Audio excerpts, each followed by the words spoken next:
1010, investigated reported disturbance at Acer Plaza. 10-4 dispatcher, verify address. It's Acer Plaza, repeat, Acer Plaza.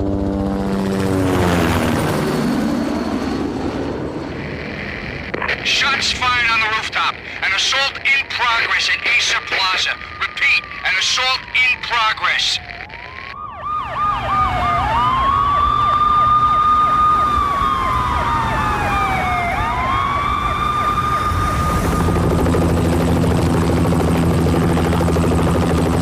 It's a war zone down here. 1085 dispatcher, need additional units. Additional units now. Officer in danger. Officer in danger. 10-5, please repeat. 10-5, all units, emergency. Officer in danger, Acer Plaza, repeat. Acer Plaza, all units. They were all dead. The final gunshot was an exclamation mark to everything that had led to this point. I released my finger from the trigger, and then it was over. To make any kind of sense of it, I need to go back 3 years. Back to the night the Payne started.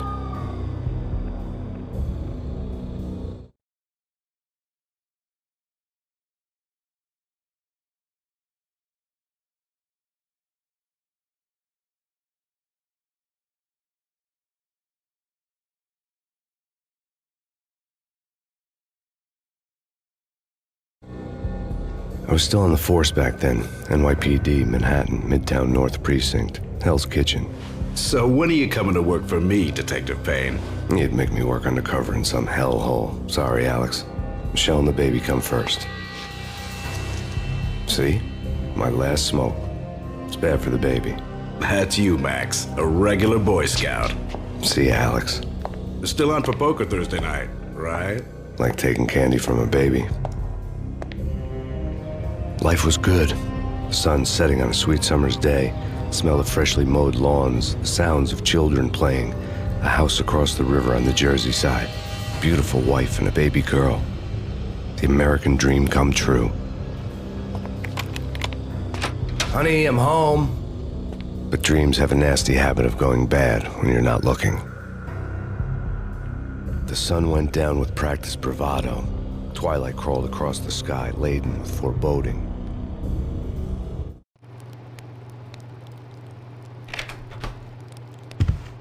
Michelle, honey, anybody home? I didn't like the way the show started. They'd give me the best seat in the house, front row center. What the hell?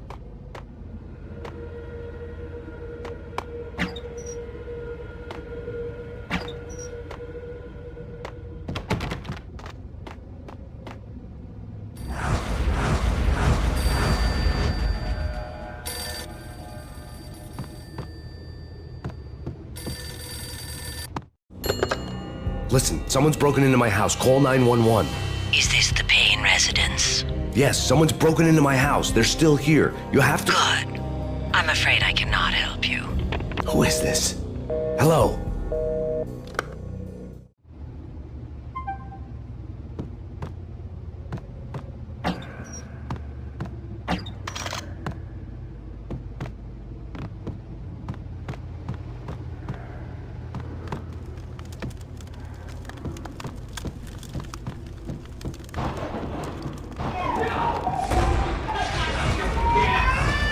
Michelle!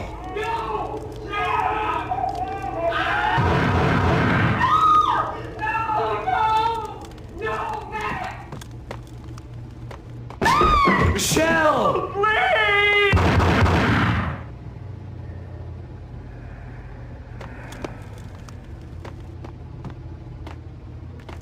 I'm gonna hurt you! It's coming! Freeze! NYPD, drop it! Coming! It's gonna... No. No, no, please, God, no. The flesh of fallen angels!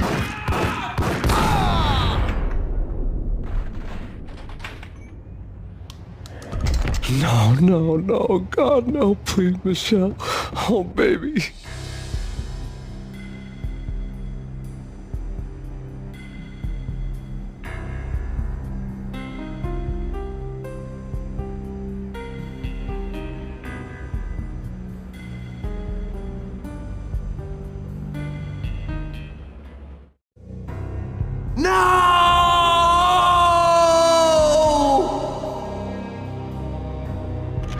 That was 3 years ago. Everything ripped apart in a New York minute. The killer junkies had been high on a previously unknown designer drug, Valkyr, V. After the funeral, I told Alex I'd be transferring to the DEA. It took us 3 long years to get a break in the Valkyr case. Then, finally, 2 months ago, a dime dropper tipped us off that Jack Lupino, a mob boss in the Punchinello crime family, was trafficking. I went undercover, infiltrated the worst mafia family in New York.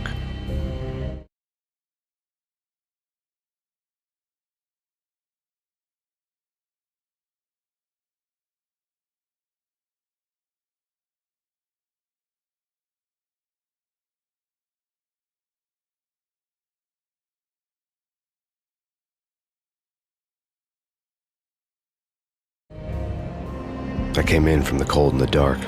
Outside the city was a cruel monster. I've been slowly working my way from the small time to the big fish, trying to get to the source of the drug.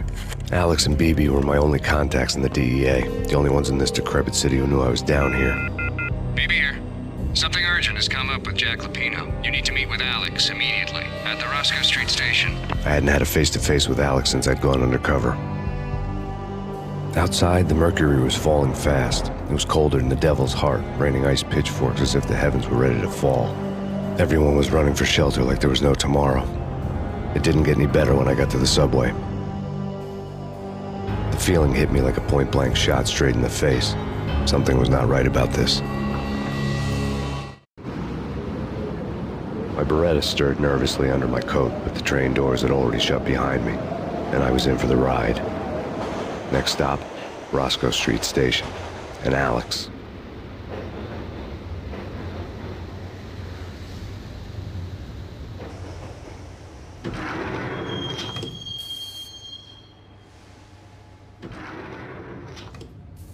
The station was drenched in gloom. Alex was a ghost, nowhere to be seen. I'd have to look for him. The gate was locked. Alex wouldn't have set up a meeting at a closed station. Something was off.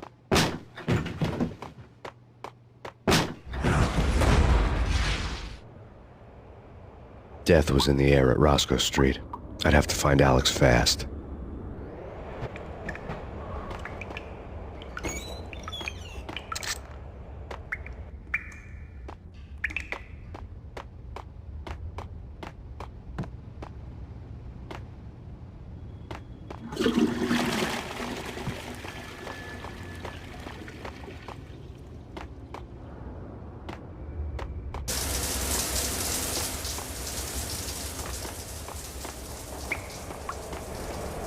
Wasn't Jake supposed to take care of this? He and Mickey are having too much... Damn!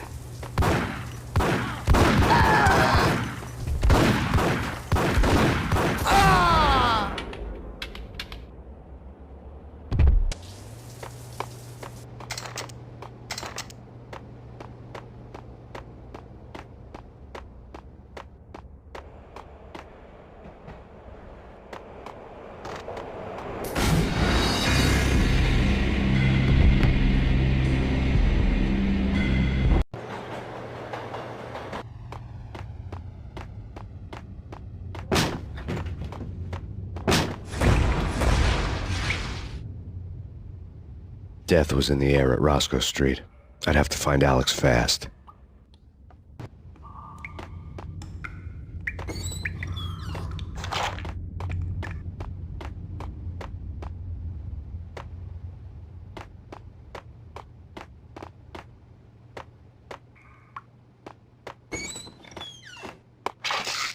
The pills would ease the pain.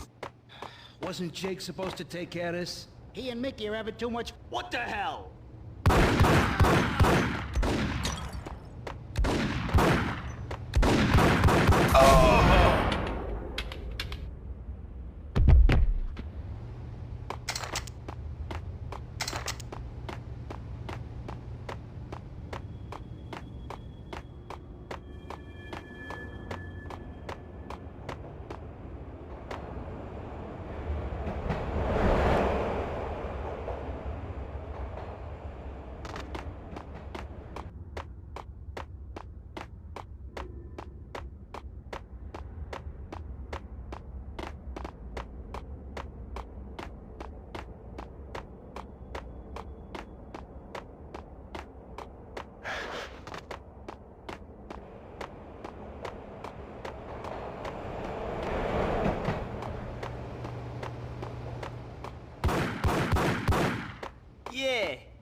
Yo, guys, hey, we're getting around. You hear me? What is this, a joke? Hey! What the? Oh!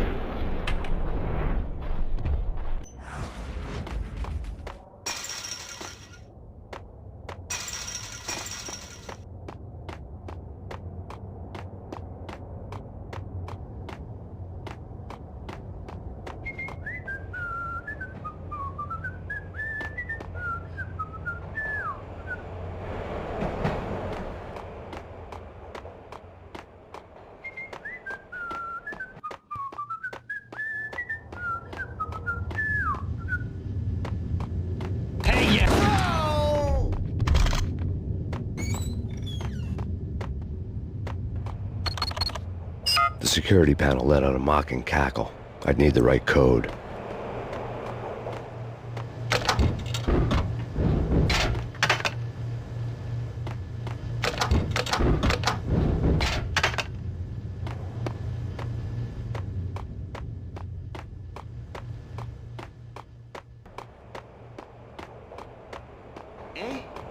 No. Forget it. Hey!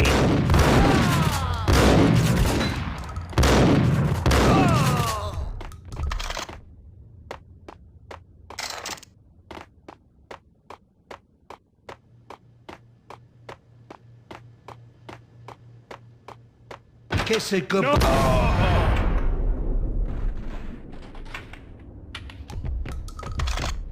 You saved me, man. What's going on here? A massacre. These armed thugs just appeared from nowhere. We need to get help. I can make the call from the control room 1 floor up. Can you take me there? Sure. Sounds good. Follow me.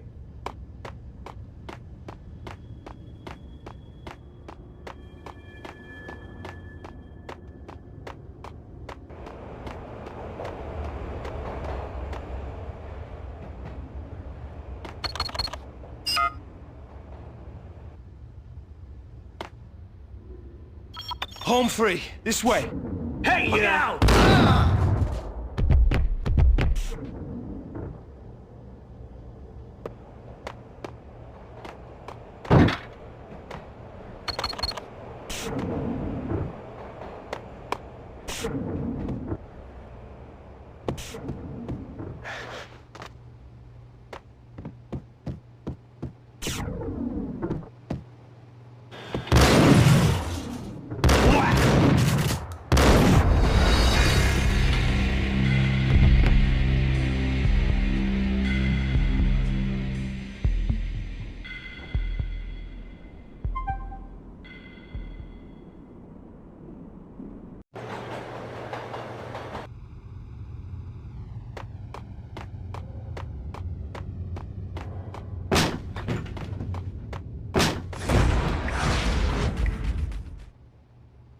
Death was in the air at Roscoe Street.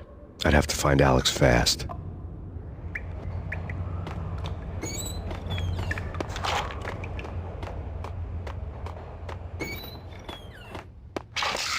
The pills would hold the pain back for a while. Wasn't Jake supposed to take care of this? He and Mickey are having too much fun taking care of the cop up there. Oh, what's the plan? Simple. Gun down. What the hell? Yeah. Hold it!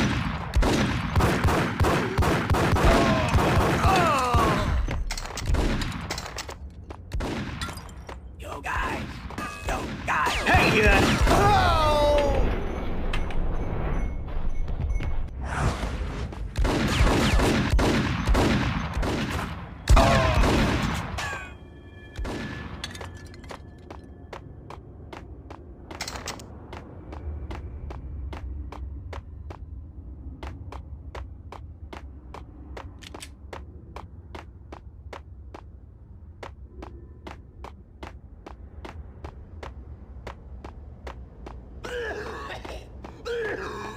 Hold it!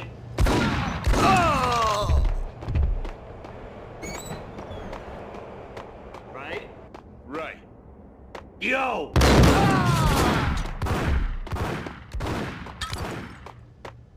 Kiss it good.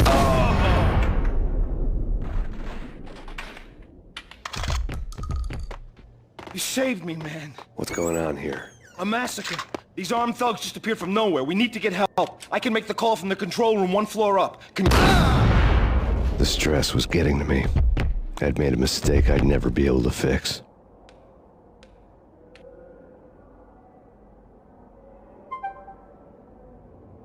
I can make the call from the control room 1 floor up. Can you take me there? Sure, sounds good. Follow me.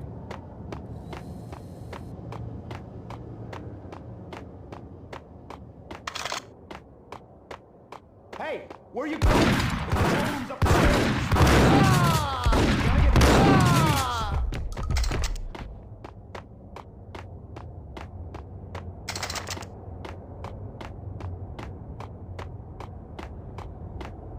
We gotta get moving, please!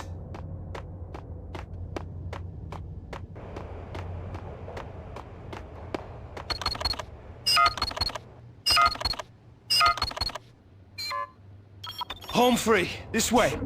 What the hell?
The train lit up like a Christmas tree. The power was back on.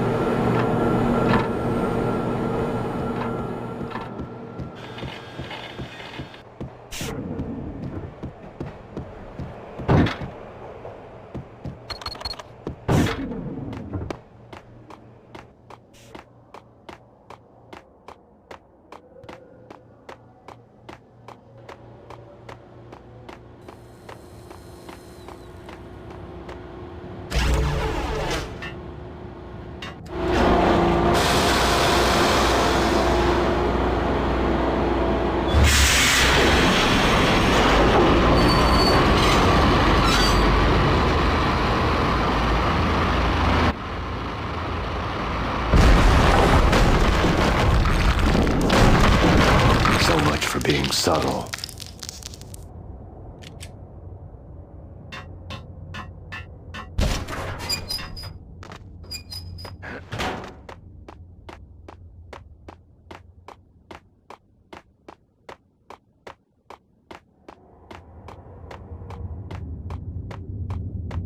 Hitting Roscoe Bank.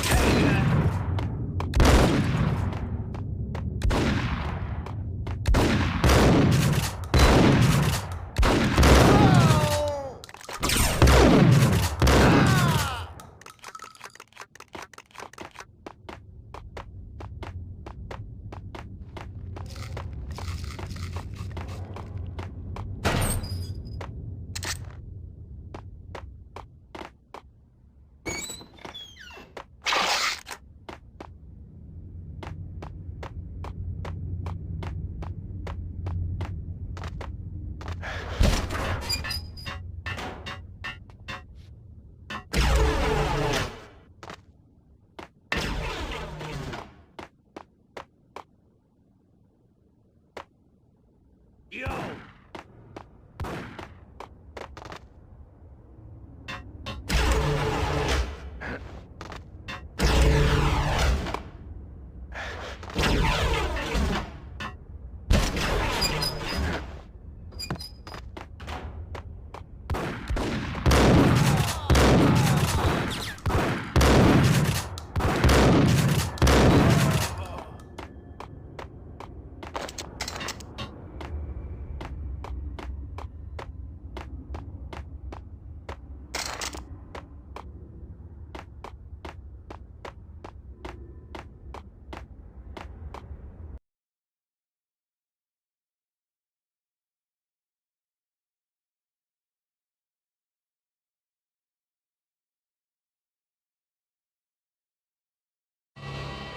The rusty door led to an abandoned part of the station, closed off since the early 40s.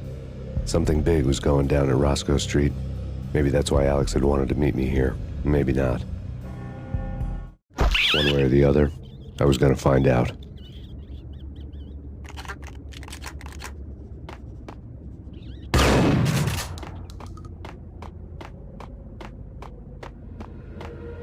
No way. Hey!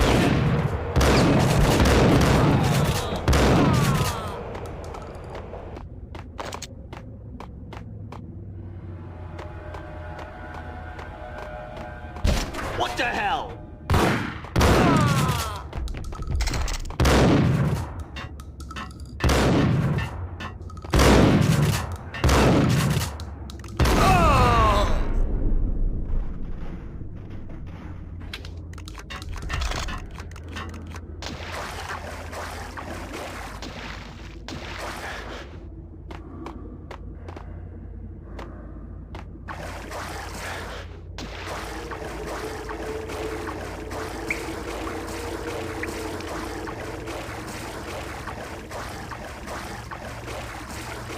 Now that's spooky.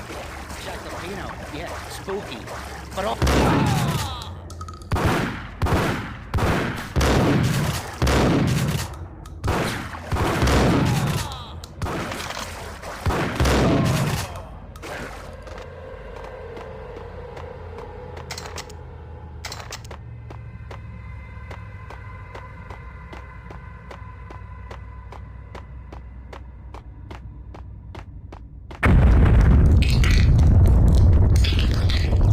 What the hell was that?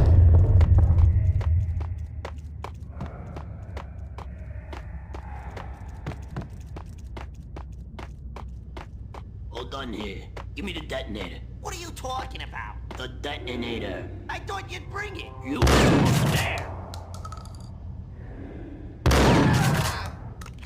There.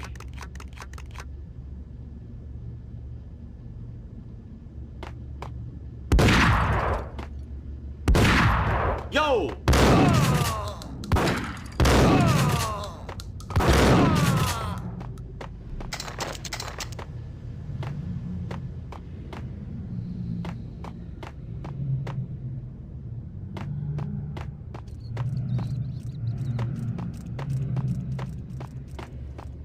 Okay, fellas. The police are on their way. New York's finest. They're gonna...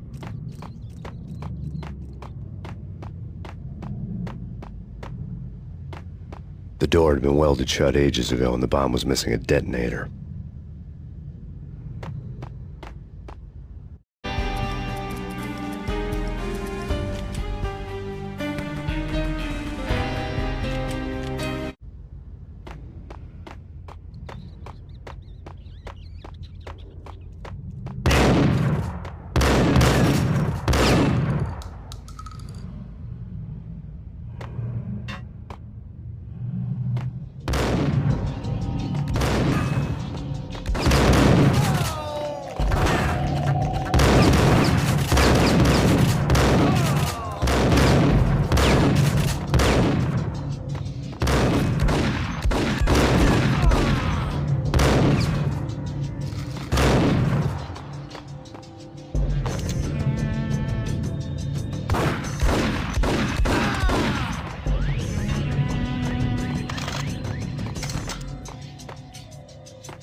come to you now live from the crime scene. Who is this? Right back at you. This is Deputy Chief Jim Bravura from the NYPD. You are to cease your criminal activities and surrender immediately. Sure thing, Jim. Me and the boys have been talking and everyone's real sorry. They'll never do it again. Who the hell is this? Being placed at the scene of a bank robbery wouldn't have tipped the odds in my favor.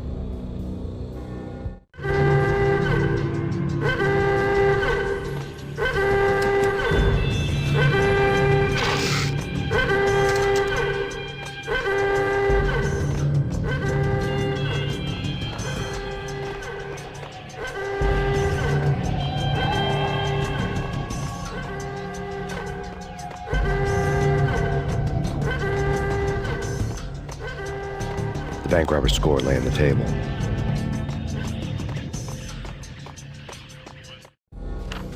The bank robbers have been after Acer Corporation bonds. The Acer success story had recently been on every channel and on the cover of every magazine.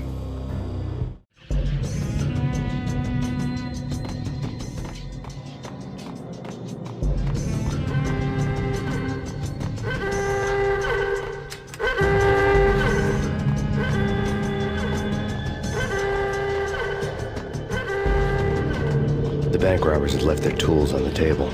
Judging by the detonators, the crooks had bought enough explosives to send Lady Liberty into orbit.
Hold it! Max, Jesus, you almost gave me a heart attack. I nearly shot you. Alex, am I glad to see you. What the hell's going on? There are more corpses here than at the city morgue. It's an armed robbery, a tunnel job straight to the Roscoe Bank vault through the old station wall. Is this why? This is Lupino's gig? This is Lupino's doing? Lupino's men? Really? You sure know how to pick a place? Can you get through? No, it's locked. We gotta get out of here. If it's Lupino, it's... Alex? Alex! There was nothing I could do. He was dead. I could tell by the empty, accusing stare of his eyes.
Hold it! Max, Jesus, you almost gave me a heart attack! I nearly shot you!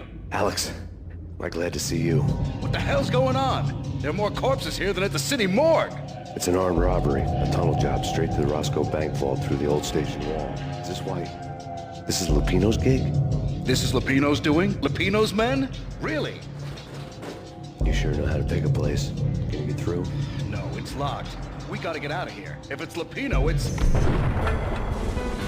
Alex? Alex! There was nothing I could do. He was dead. I could tell by the empty, accusing stare of his eyes.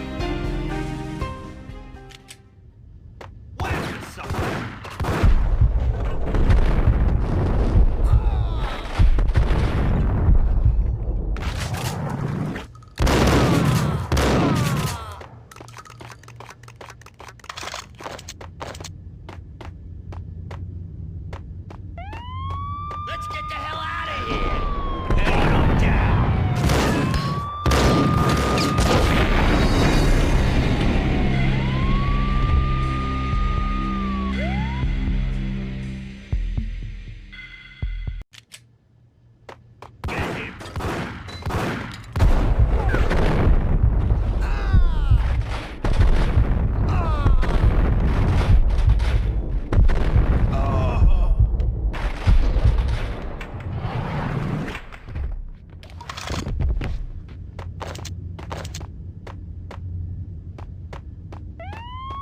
Let's get the hell out of here! Hold it!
Alex had kept me relatively sane for the past 3 years.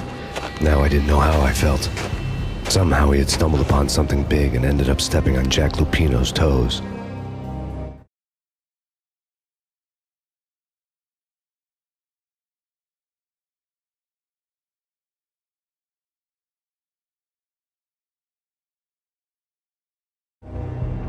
Lupino ran his racket of sex, drugs, and contract killings from a sleazy hotel in a slum block of tenements. The NYPD was closing in. I could hear the sirens. Their wail was a crescendo. Lupino thought he could get us by taking Alex out and leaving me to take the fall for it. All he had gotten was my attention. I went for the hotel first. It was a sad old thing with flickering lamps and faded colors, cheap mobster punks and tired-eyed prostitutes. I walked straight in, playing at Bogart, like I'd done 100 times before. The place was run by a couple of murdering mobsters with shark smiles. The Finito brothers. Ladies and gentlemen, it's the pain in the butt. Pain to the max. You're killing me. Did you make that up yourselves, or you get some wino downstairs to come up with it? Don't answer that. A rhetorical question. I got something for the boss. Lupino around? That kind of depends on who's asking. A friend or a junk squad plan. Don't answer. It's one of them, how do you put it, rhetorical questions. Lupino ain't here, but he said bye. Lupino wasn't in his cheap hotel. Instead, I ran into the Finito brothers. My cover had been blown. The door slammed shut behind me. And then I was dodging bullets like raindrops. Pain in the butt. Ha ha! Pay to the max. Junk squad pay. Got a ticket to Marble City for it.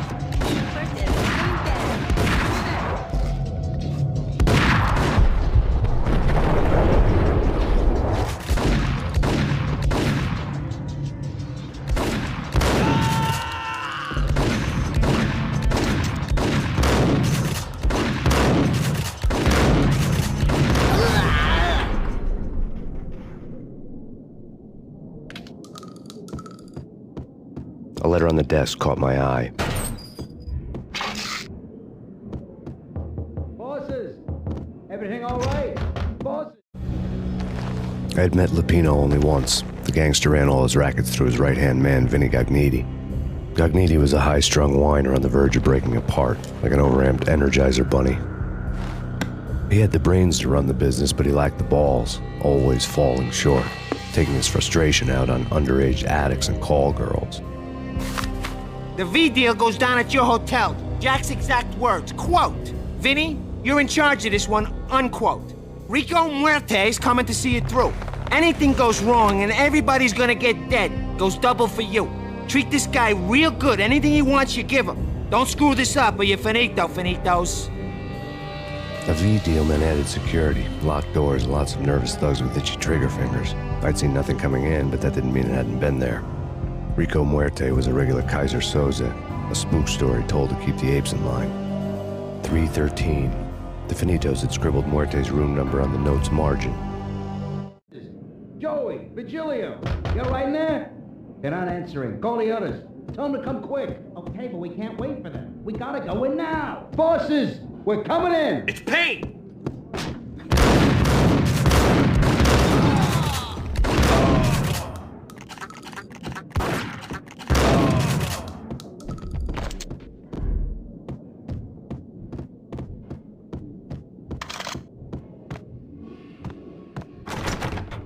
Getting out was not going to be easy. The staircase was locked and the elevator had been busted for a decade or more.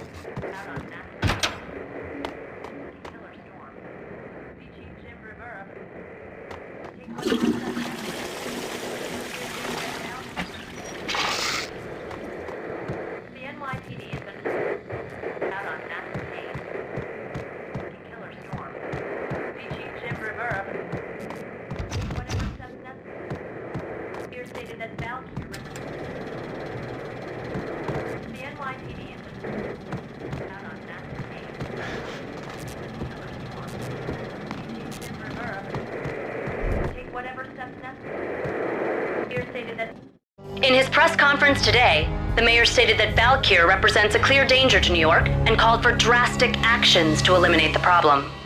On today's top story, the Valkyr crisis worsens with the murder of DEA Special Agent Alex Balder. Special Agent Balder had been shot repeatedly from a point-blank range. The gunman has been identified as Max Payne. The noose is sure to tighten around this fugitive criminal as more NYPD units join the search to apprehend him. I had just gotten my 15 minutes of fame.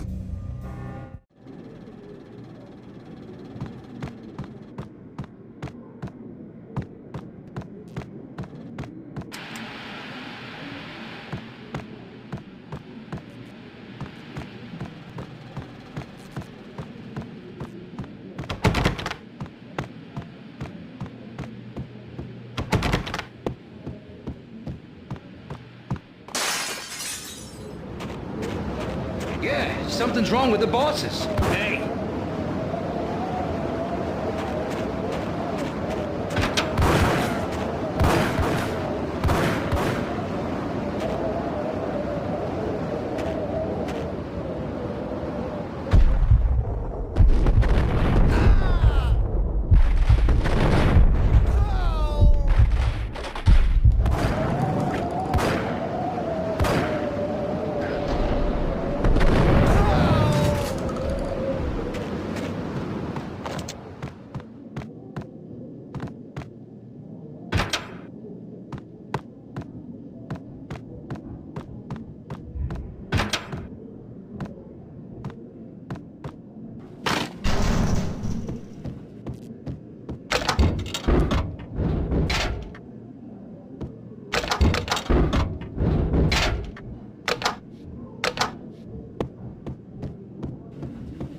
What the hell?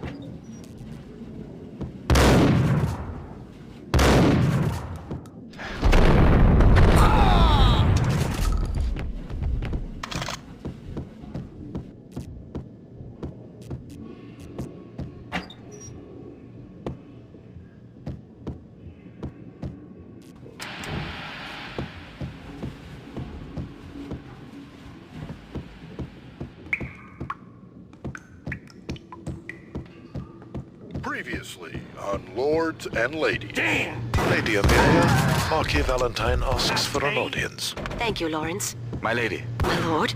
And now, an all-new episode of Lords and Ladies, brought to you in part by Acer Corporation.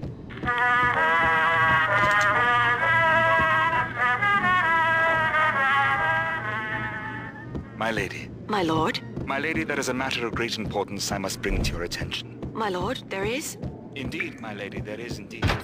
From the very first moment we met, upon that distant forest path, there has been sunlight in the... V-head junkies could go off without a warning. I had to be careful. My lord, you should not speak so. But my lady... My lord, no! This cannot be. This must not be. But why, my love? Why? My lord, it is too dreadful. Do not force me to speak the words. My lady, I beg of you, I must know. I would rather die than not know. Yes, my lord, we should both be dead, for this shame is too great for the living. It's my Payne! Lord, my lord, I am your long-lost sister.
of crap! Oh, careful. It might kick back. Got him down!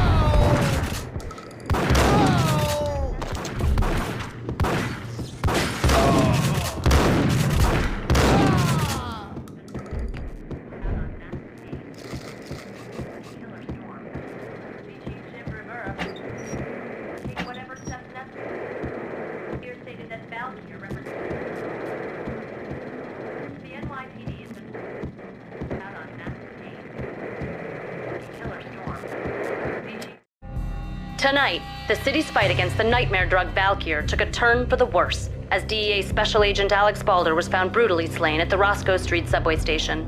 A suspect was seen leaving the site only moments after the shots had been fired, and the NYPD is currently in pursuit of Max Payne, a repeated felon believed to be armed and extremely dangerous. And now the weather. The worst winter storm in recorded history continues to pound the city. Jim Rivera, take whatever steps necessary. Here stated that Valkyr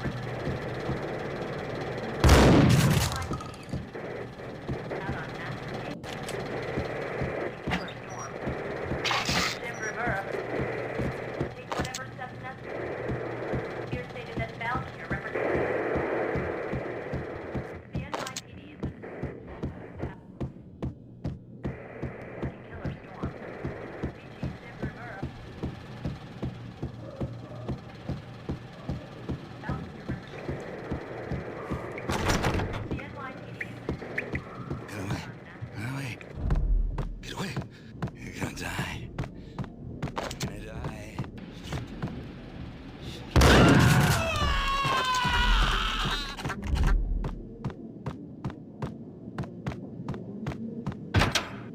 I saw him!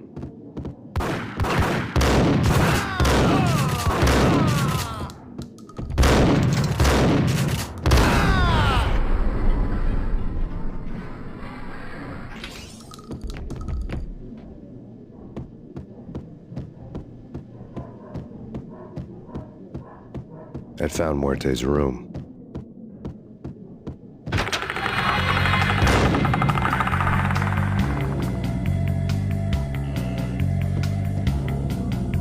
Muerte had received a letter.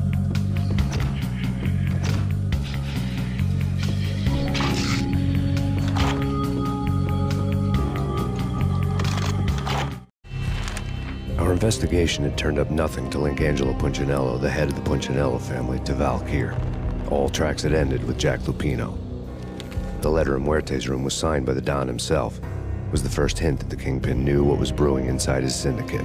The trouble you got into after the Chicago screw-up. The Punchinello family bailed you out. You have been waiting for a chance to pay us back. One of our trusted boys has a monkey the size of King Kong on his back. And we need your special skills for backup on a major deal. Collecting evidence had gotten old a few hundred bullets back. I was already so far past the point of no return I couldn't even remember what it looked like when I had passed it.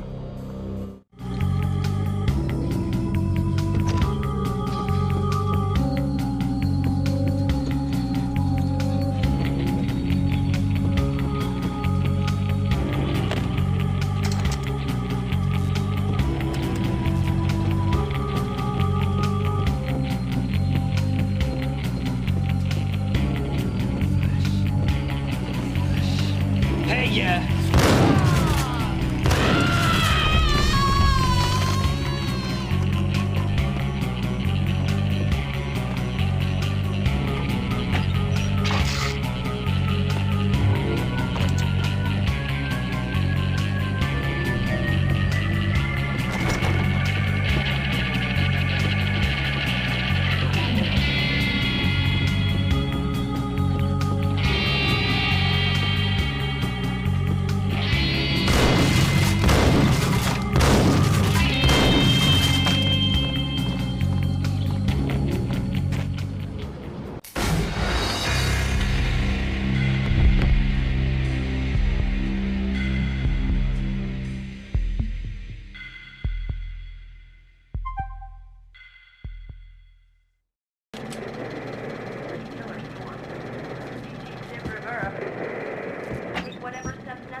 I'd found Muerte's room. Muerte had received a letter. Our investigation had turned up nothing to link Angelo Punchinello, the head of the Punchinello family. Our investigation had turned...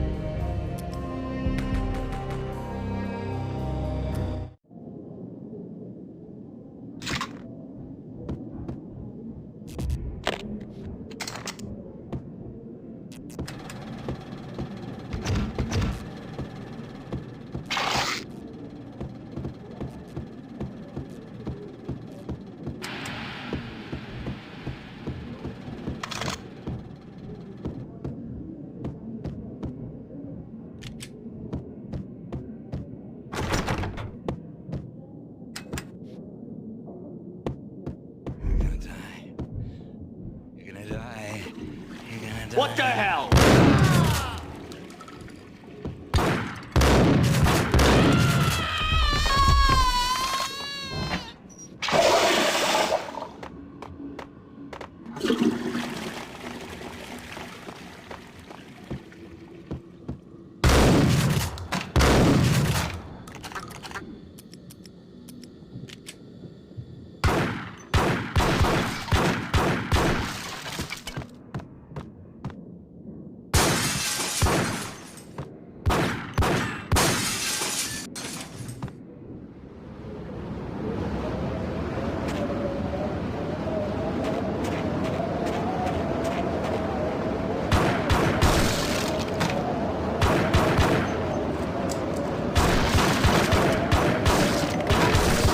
I didn't want to know what had happened here.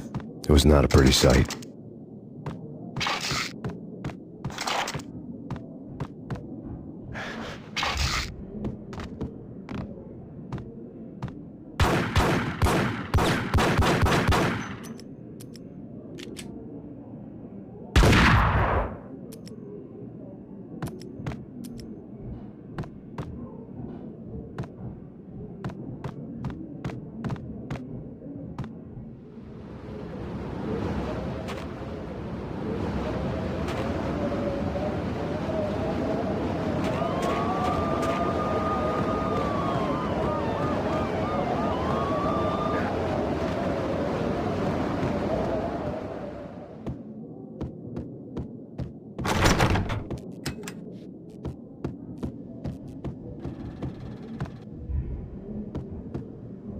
Sure, get up!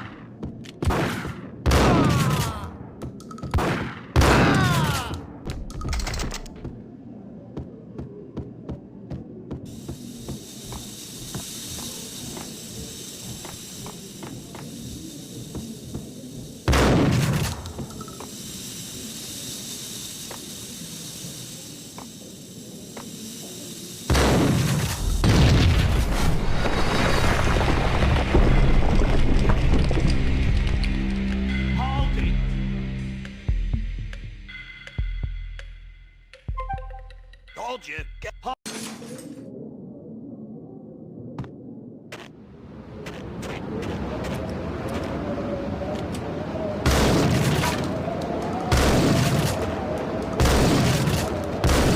didn't want to know what had happened here. It was not a pretty sight.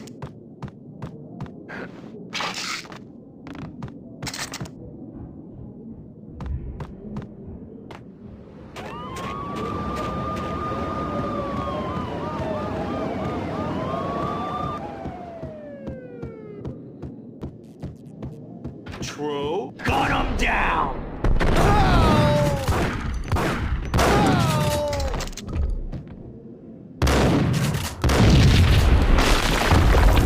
Hold it!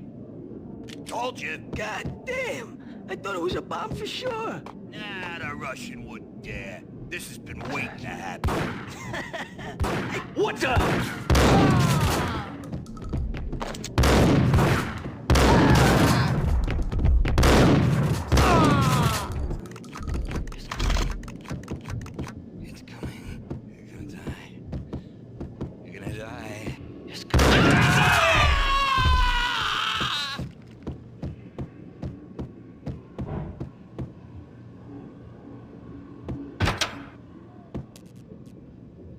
A hooker had left her diary on the table.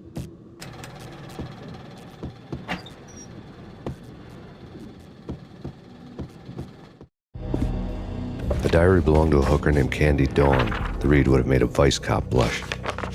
Had talks with the mystery hag over the phone again. Sent her the latest One-Eyed Alfred tape.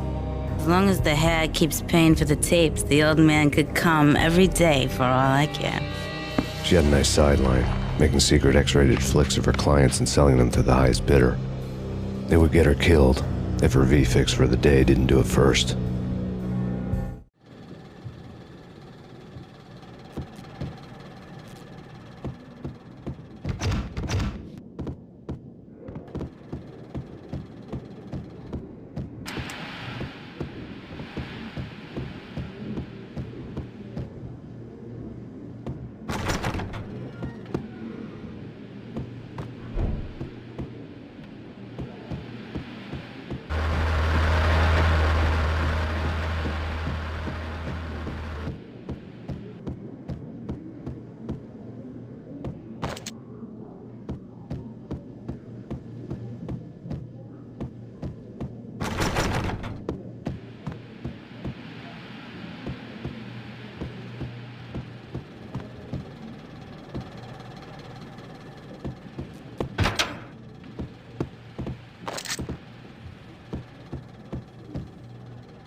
The old service elevator rumbled down to the bowels of Jack Lupino's hotel.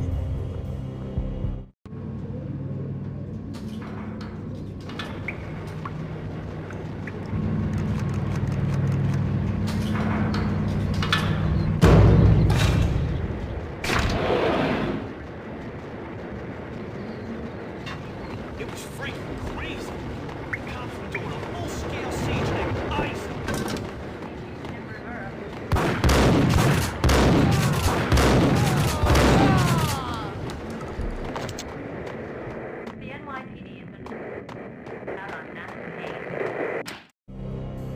A winter storm warning is in effect in the whole tri-state area, as both freezing rain and heavy snowfall continue. Many roadways are already closed, and people are advised to stay indoors. The severe blizzard has ravaged New York for 3 days now, with no end in sight. We'd been snowed from the start in the Valkyr case. The forecast said there was plenty more where that had come from. But the snowbound city was on my side. Less chance of innocent bystanders getting caught in the crossfire.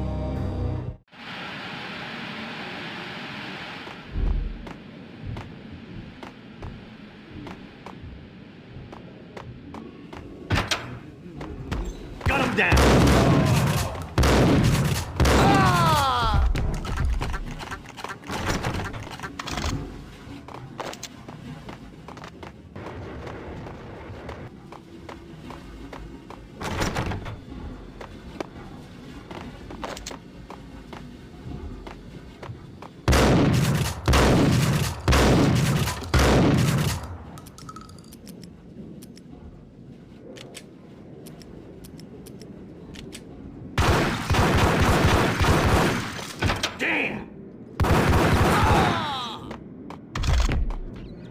Exhibit number 1, a newspaper.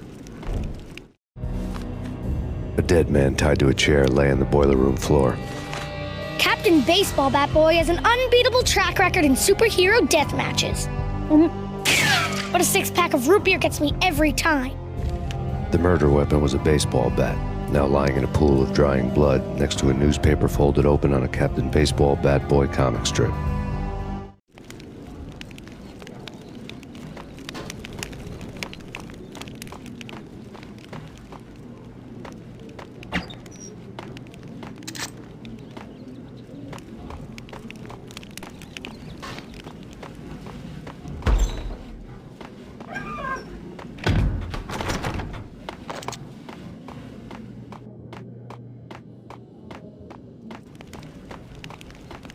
Take vampire movies. Why are they always set... Whack! It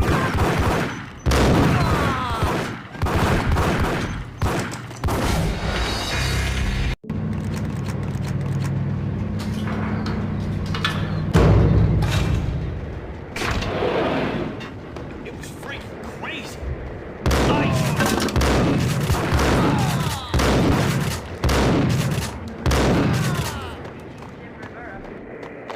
Take whatever steps necessary. Here stated that Valkyrie represents a winter storm.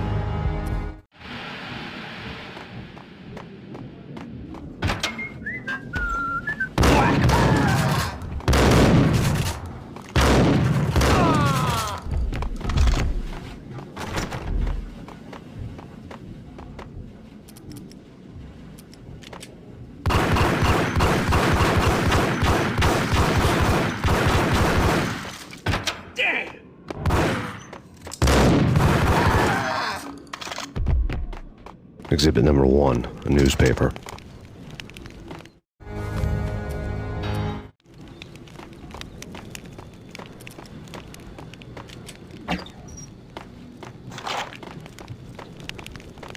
Take vampire movies. Why are they always set in L.A. or Mexico? I saw.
Hey!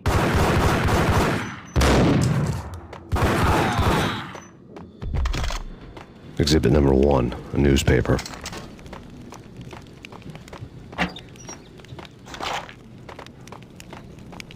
Take vampire movies. Why are they always set in L.A. or Mexico? They can't even get a tan. If I was a bloodsucker, I'd move to the North Pole. Winter's one long night. Yeah, but we got 'em down.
Chill with the guns.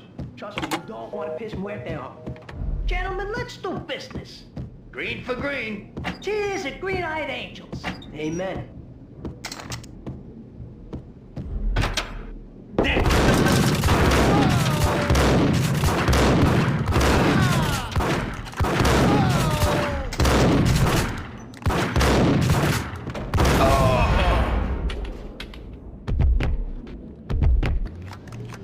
A lifetime ago, this would have gone down as a narcotics arrest. There was a key on the table.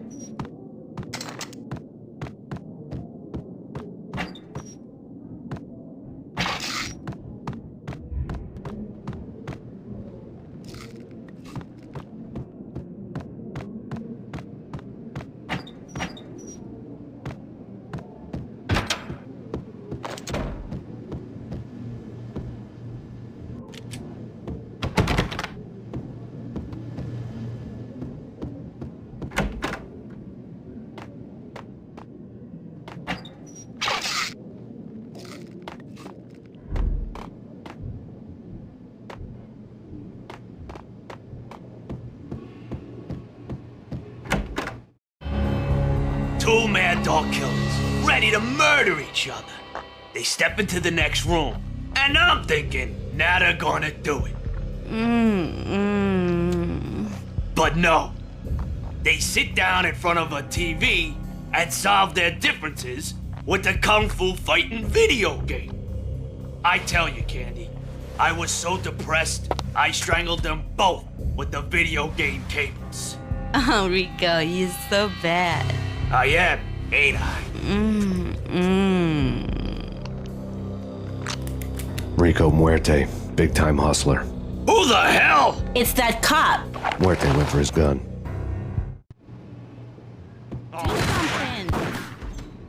There he is.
The antique switchboard was still in use.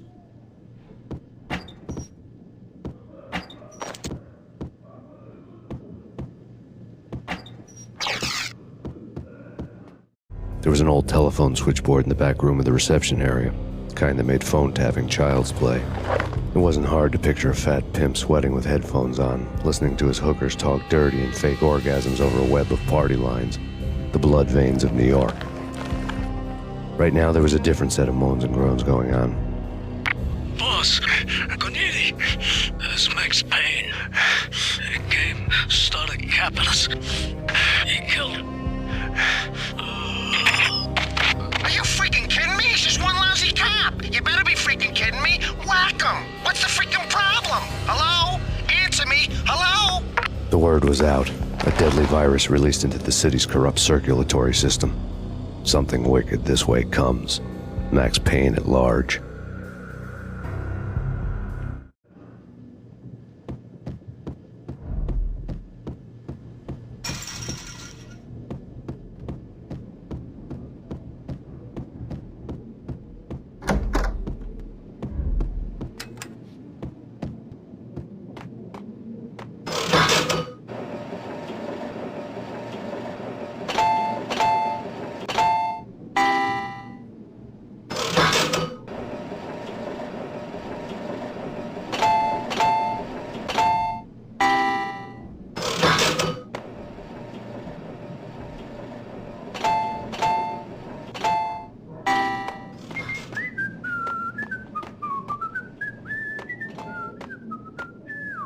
Think you could take my money? You know who you're dealing with? Huh? Do you? Do you?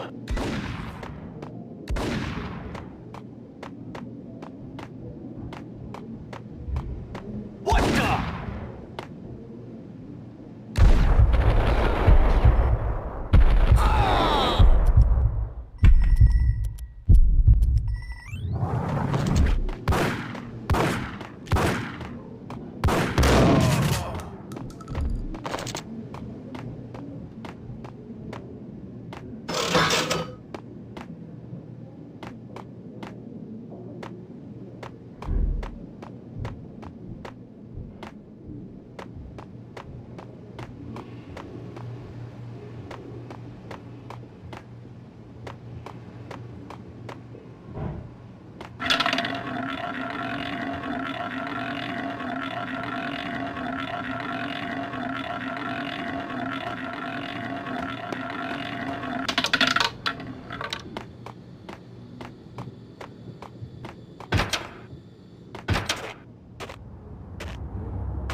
turn around, walk away, blow town.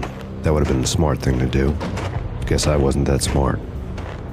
Lupino's tenement buildings were a seedy hangout for all kinds of sleaze. A liquor store, a pawn shop, a laundromat full of mobster bookies and loan sharks. The list went on. The how and why of it was a mystery to me, but they knew I was a cop.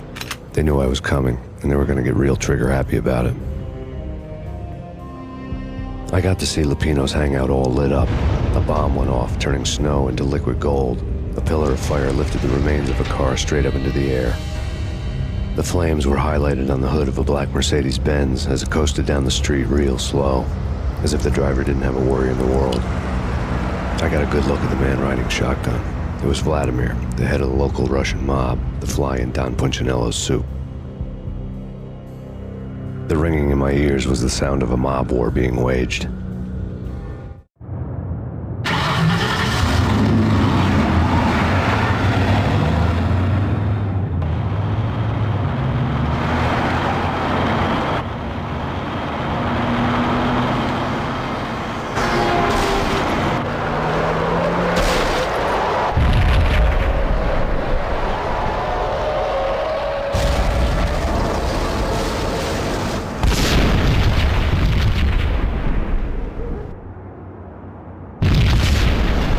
Exploded inside the closest slum building. It was a lucky break. The goons inside were spooked, but luck always came with a price tag. More bombs could still be ticking inside, and the cops would already be on their way. Jack Lupino's suite was on the top floor. At least it used to be, before the explosive makeover. I don't know, man. I don't... Paul!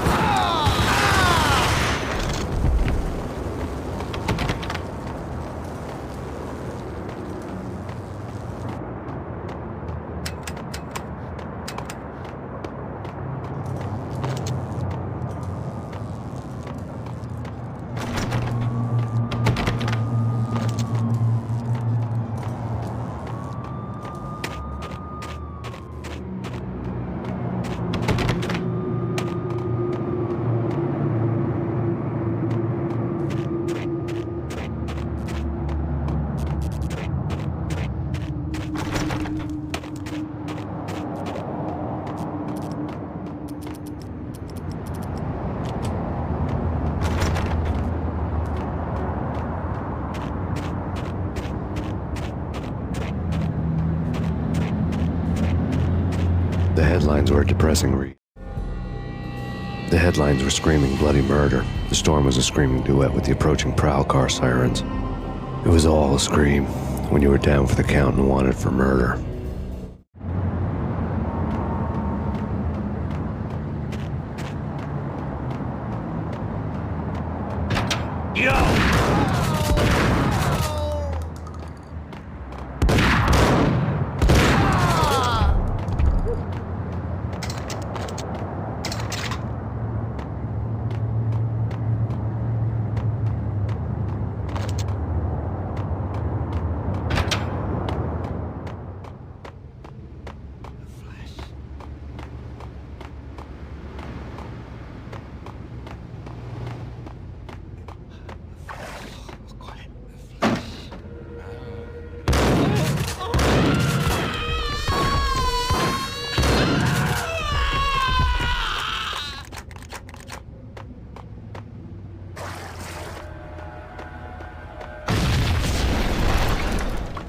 The whole building was rigged with explosives.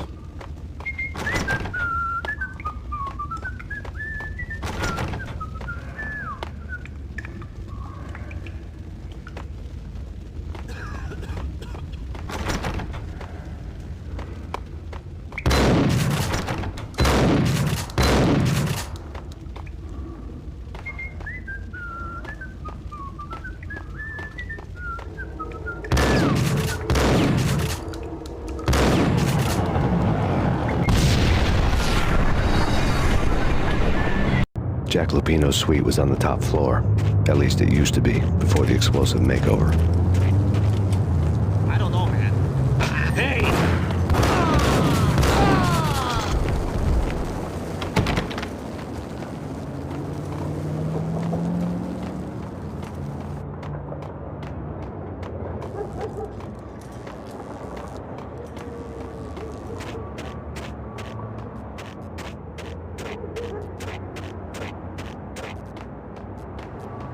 The headlines were a depressing read.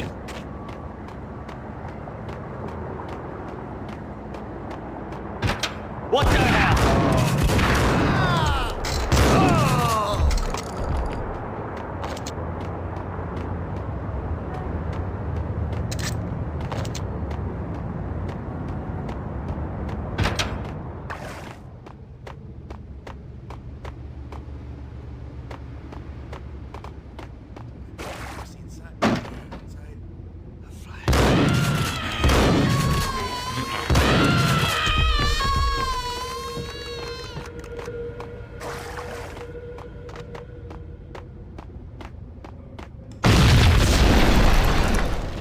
The whole building was rigged with explosives.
Hold it! Hold it!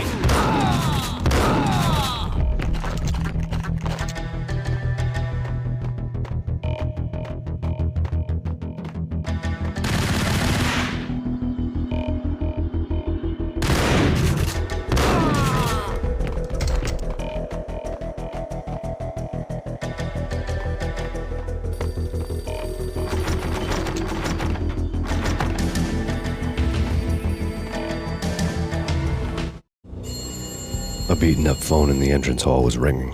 It could have been just a junkie in need of a fix, but it turned out to be something more sinister than that. Am I speaking to Mr. Payne? Who wants to know? My name is Alfred Woden. You must hurry. The police are on their way. Tell me something I don't know. They know you're there. How? And what's it to you? I will contact you again. The cops arrived, sirens singing in the off-key harmony of a manic-depressive choir. I had a few minutes while the SWAT team would go through their usual routine. By the time they busted in, I needed to be long gone. Max Payne, this is Deputy Chief Jim Bravura from the NYPD. Drop your weapons and come out with your hands above your head.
Someone had left a letter on the counter. There was a key on the shelf.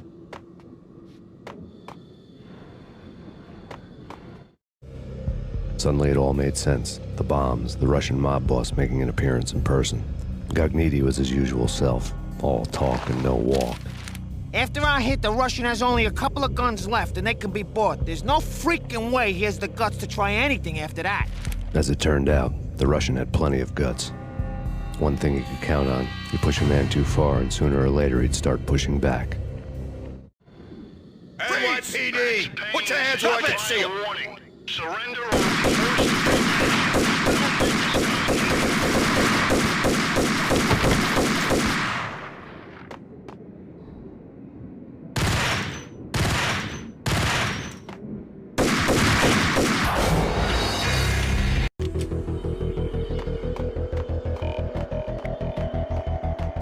What the?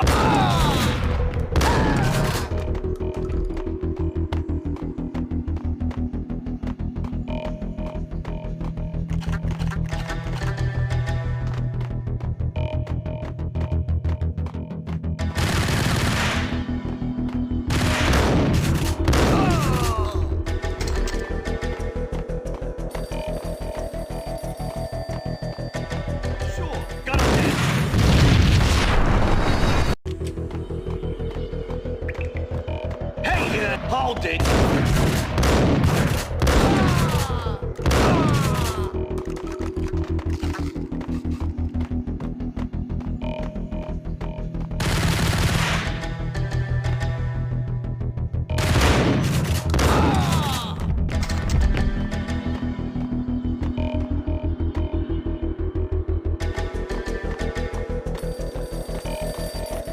That's bad.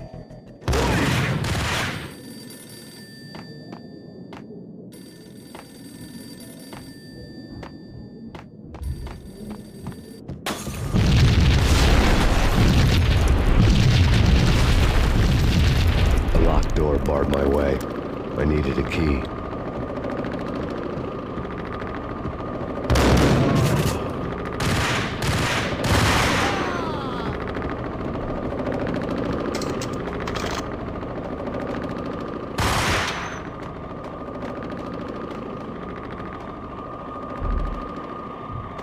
Someone had left a letter. There was a key on the shelf.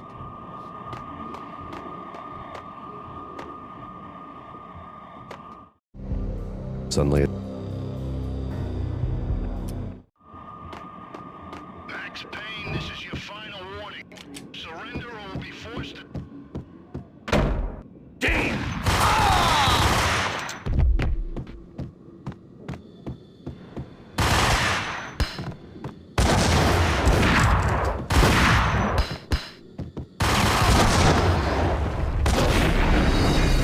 Surrender or we'll be forced to...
The bombs had destroyed all the stairs up to Lupino's office.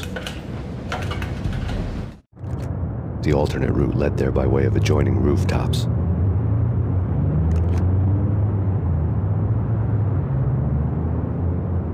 It's never been this cold. Never ever. It's like the sky's falling. Yes, sir. It's the end of the world as we know it. And I don't feel fine. I don't feel anything. Not a thing. I'm freezing my butt off.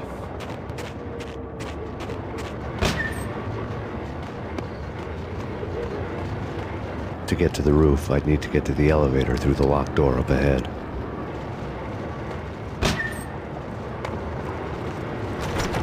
Pizza delivery.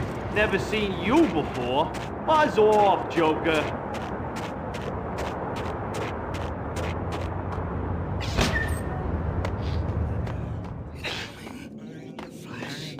Payne!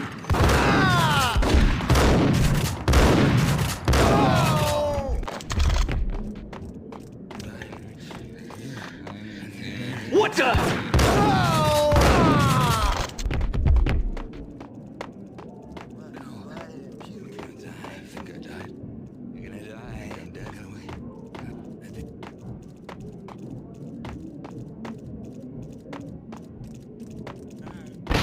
No, don't shoot. I ain't... You know the clowns at the laundry? Me? No. You're no good to me then. What? No, the laundry, yeah. I know him, yeah. Get me in there. Okay.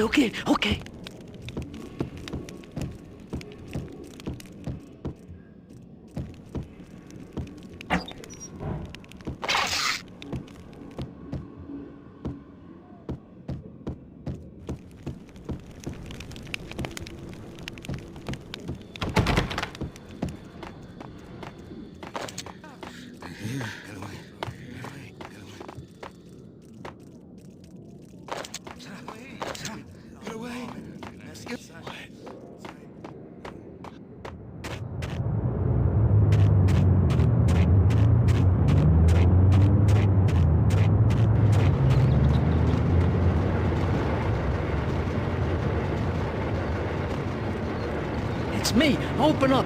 Let me in, quick. Not so fast. The password. John Woo. Come on. No. Okay, John Woo. All right. Come right in. It's a trap! It's Payne!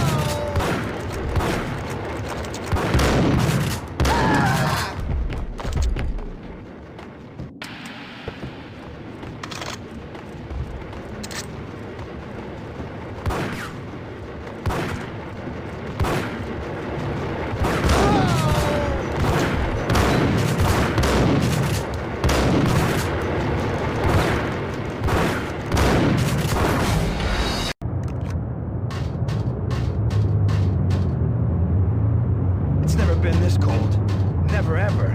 It's like the sky's falling. Yes, sir. It's the end of the world as we know it. And I don't feel fine.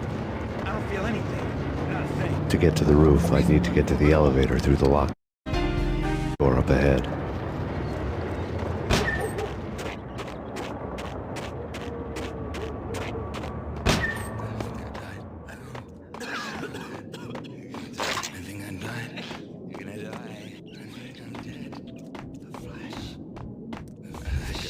That's Payne.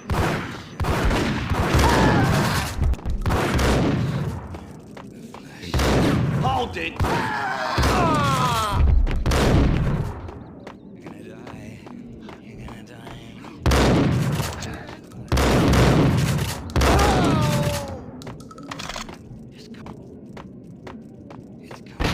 No, don't shoot. I ain't... You know the clowns at the laundry? Me? No. You're no good to me then. What? No, the laundry, yeah. I know him, yeah. Get me in there. Okay.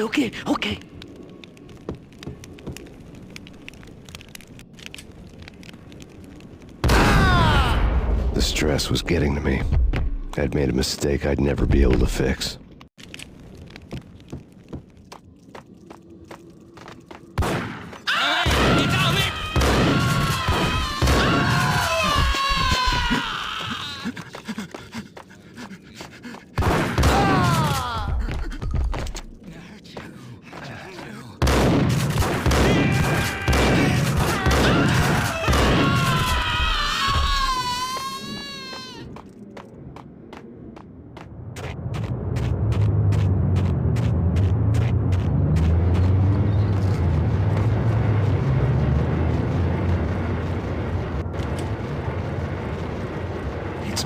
Open up! Let me in, quick! Not so fast.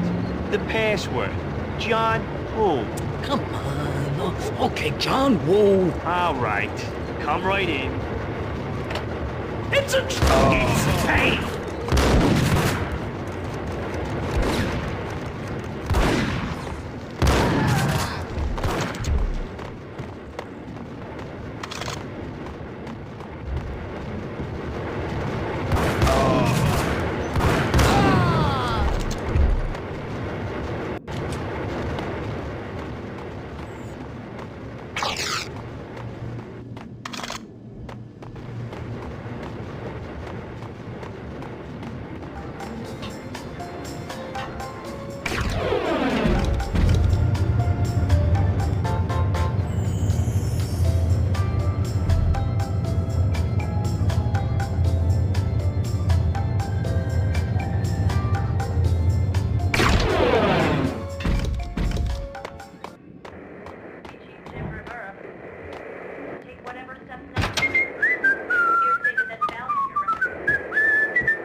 New York City is in crisis tonight, with reports of Valkyr-related gang war in the streets of the Bronx.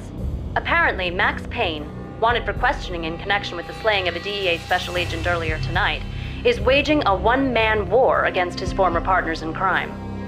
Among the list of casualties so far are notorious mafia members Joey and Virgilio Finito, as well as Rico Muerte, himself a fugitive from the law, and a suspect for several murders in the Chicago area. The NYPD has been placed on full alert. A citywide APB has been put out on Max Payne. Deputy Chief Jim Bravura has promised to take whatever steps necessary to bring him to justice. What those steps may be remains to be seen. For NYCNN TV News, this is Kira Silver.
Take whatever steps necessary. Here stated that Valkyr represents the NYPD. Hey!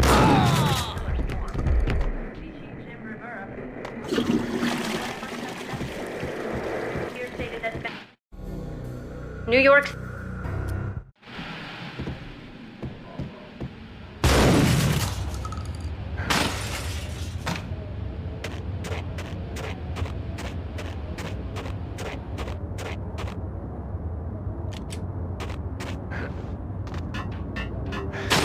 On address unknown. I don't want to go there. It's the last place I'd want to end up. But that's where I always end up anyway. Actually, it's not me to pick Flamingo, but someone who's far down to the I'm in the shadows, watching it all unfold. The Flamingo speaks. It says,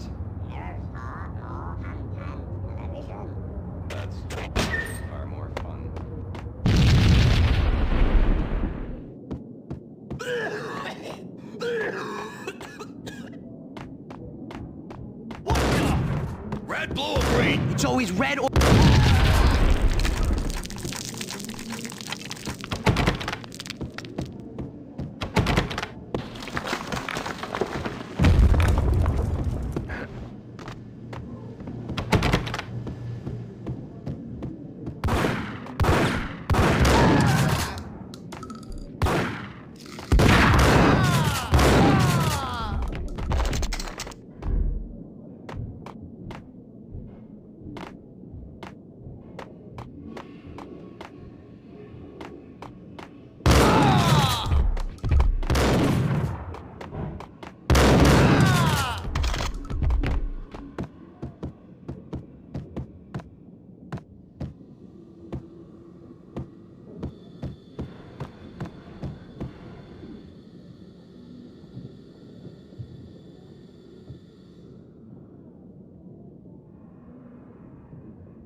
What the hell are you standing around here for? They're bombing us. What are you doing? You're doing nothing. What are you doing? This is war. Freaking war.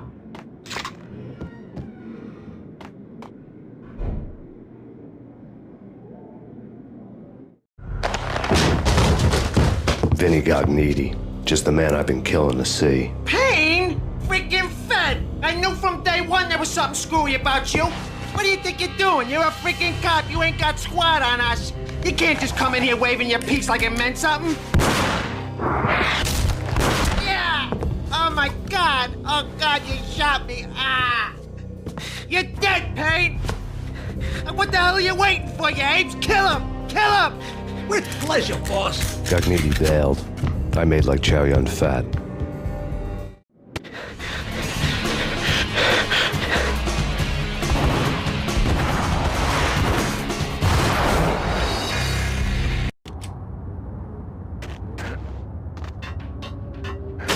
On every single. Whack the thing! I don't want to go there. It's the last place. But that's where I always end up anyway. Only, it's not me talking to the flamingo, but someone who looks the part down to the finest detail, except that he's evil. I'm hiding in the shadows. The flamingo speaks. You can speak here. It says...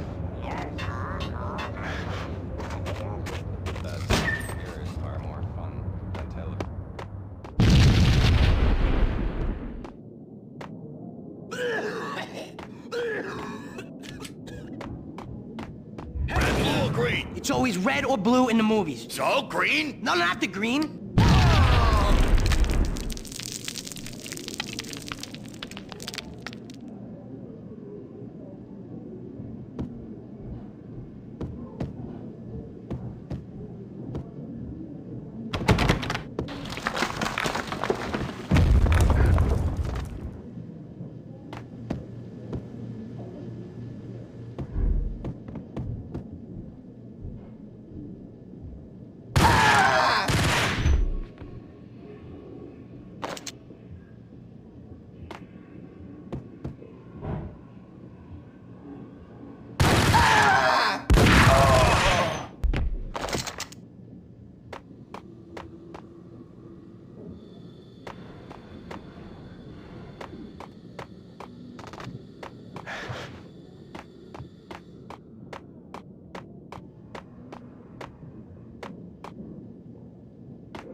They're bombing us! What are you doing?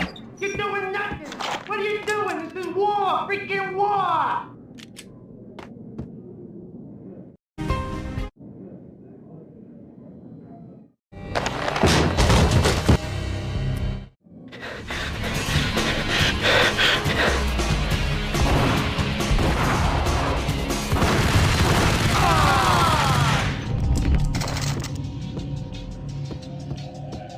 A crumpled letter lay on Gogniti's desk. The letter was addressed to Don Punchinello, but Vinny had never had the nerve to finish it. Jack's gone voodoo. Just the other night, he shot Dino because he wanted to see what his brains looked like splattered on the wall. He's a freaking mad dog. We're running out of men and business fast. Gognitti had been living in mortal fear of his boss.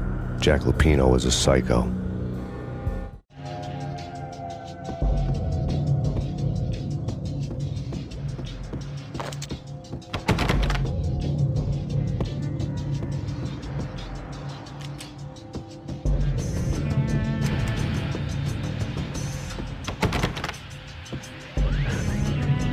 Vinny Gognitti was running scared. He could run, but with a bullet in his stomach like a broken bottle of Tabasco, he was quickly running out of time. He knew where his boss was, and I wanted to square things up with Jack Lupino. Gognitti would be moving fast. I don't know about angels, but it's fear that gives men wings.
Vinny Gognitti was running scared. He could run, but with a bullet in his stomach like a broken bottle of Tabasco, he was quickly running out of time. He knew where his boss was, and I wanted to square things up with Jack Lupino. Gognitti would be moving fast. I don't know about angels, but it's fear that gives men wings.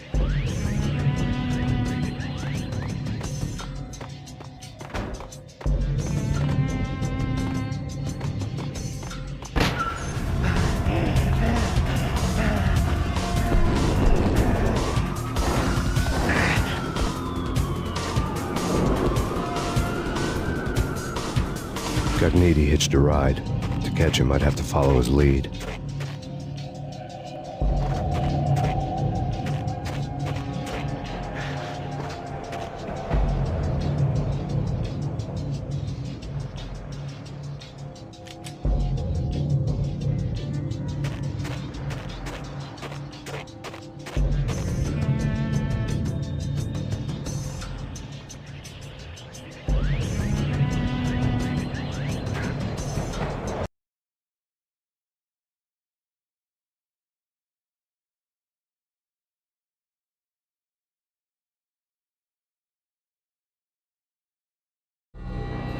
This was my second train ride of the night. The way it started didn't promise anything better than the last one.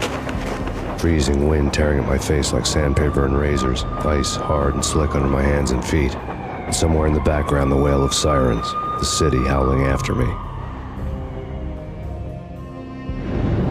New York sped by in fast forward, dark rooftop water towers and a dead forest of antennas and chimneys, all a blur.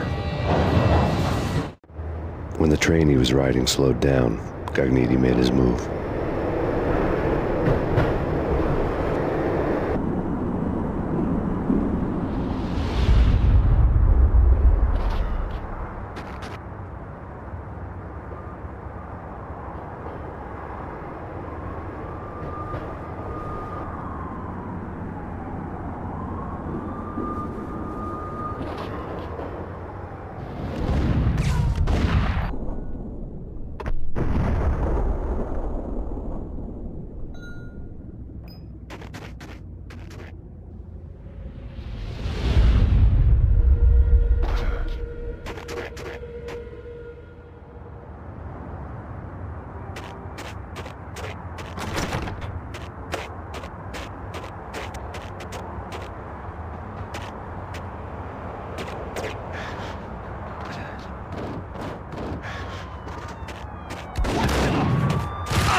problem.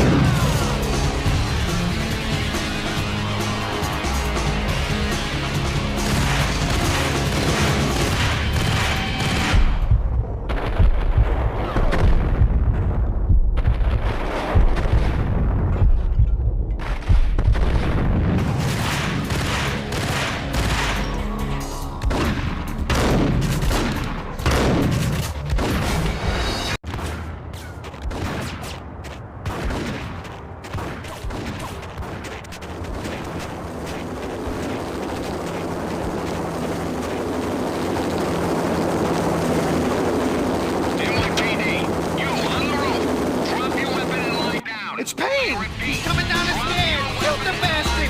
Okay, boss, you got it. No problem.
Yo!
Hey!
Ice 'em!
Max Payne has nowhere left to go. We are very close to capturing him. You'll get a full statement then. Right now, I've got better things to do, ma'am. That was Deputy Chief Jim Rivera from the NYPD with no further comment at this time. Apart from his suspicious food habits, I figured Bravura to be one of the good guys. Fate had just dropped us on different sides in this. But when it came to capturing me, he was way out of his league. I had already ditched the cops a couple of rooftops back. For now.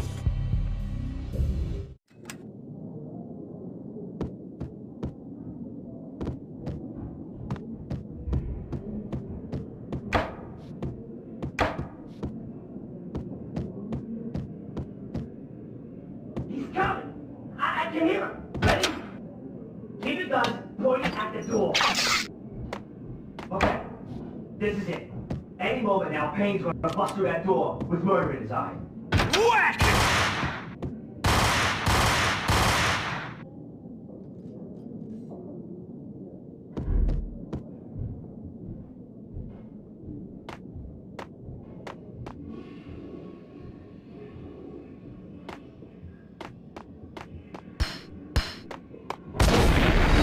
bust through that door with murderers. Whack!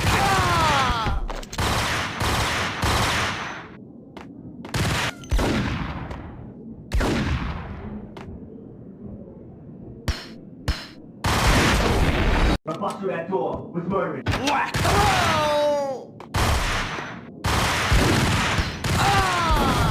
Bust through that door with Whack the bust through that door with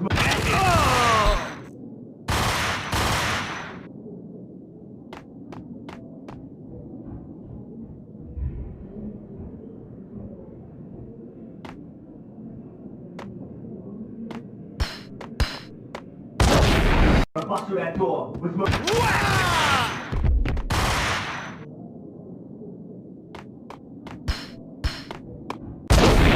bust through that door with murderers.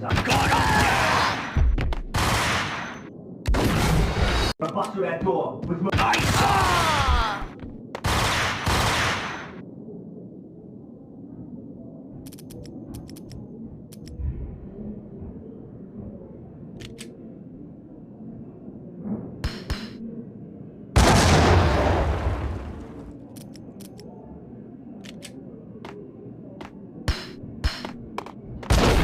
bust through that door with murderers.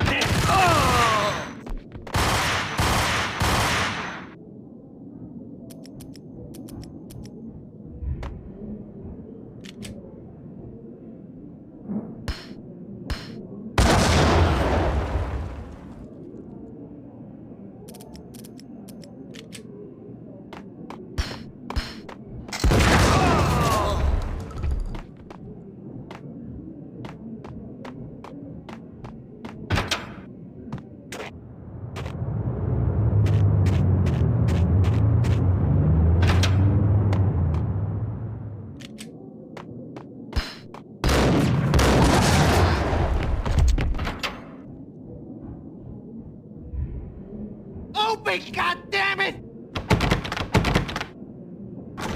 Payne! I'll kill you, you lousy freaking cop! Whack the sucker!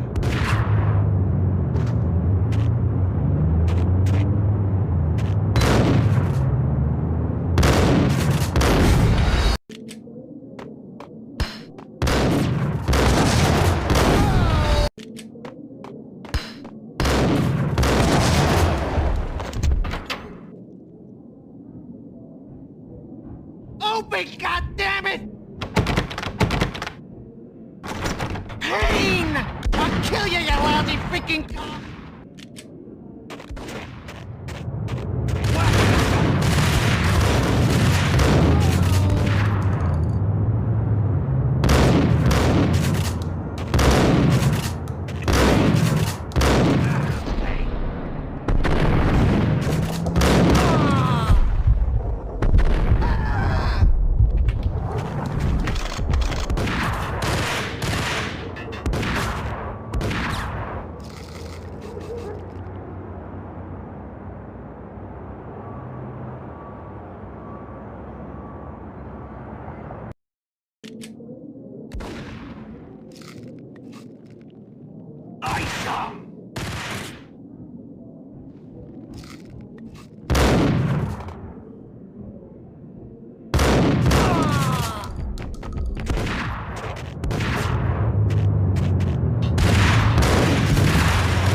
Gognitti ran out of steam in a dead-end alley with steam boiling out of the sewer grates like all the fires of hell were burning high beneath us. It was shakedown time. Where's Lupino? Screw you! Bad start, Vinny. Police brutality! I rate pretty high on that. You can't just hurt me in cold blood? Just keep telling yourself that. Listen good, Candyman. I'm not gonna be anybody's fall guy. I want to know where your boss is hiding. There was no glory in this. I hadn't asked for this crap. Trouble had come to me in big dark swarms.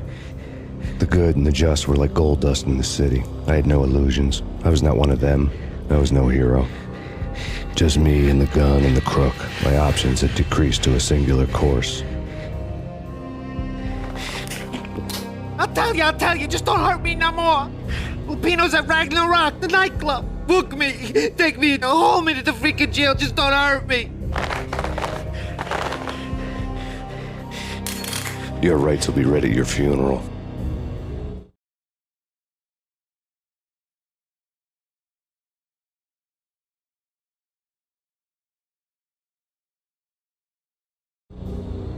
Ragnarok was Lupino's private nightclub, a den of drugs built into an old theater. I knew what waited inside. V-head junkies ready to explode in random acts of senseless violence, and Lupino's goon squad, the worst stone-cold killers this side of hell.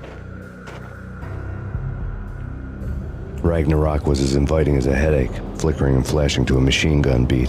The belly of the nightclub was a gothic theme park that began with bondage games and led to the nasty stuff from there. As subtle with its dark message as a cop-killer bullet through the heart. Like father, like son. Just like Jack Lupino.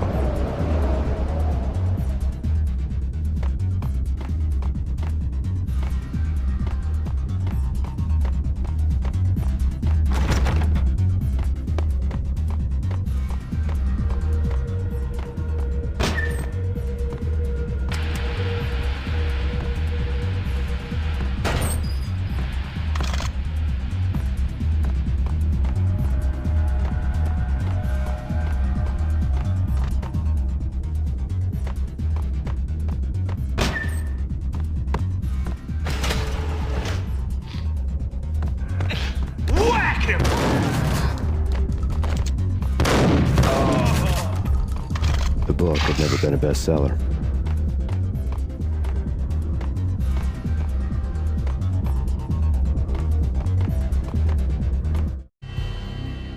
Given the setting, I was surprised to find that somebody had been passing time reading. The paperback was entitled, The Age of Murder and Storm.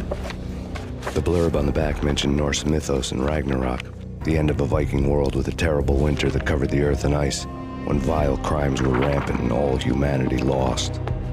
I could see how somebody impressionable might get it into their head that we were at the end of time. I was also beginning to see what the nightclub and its owner were all about.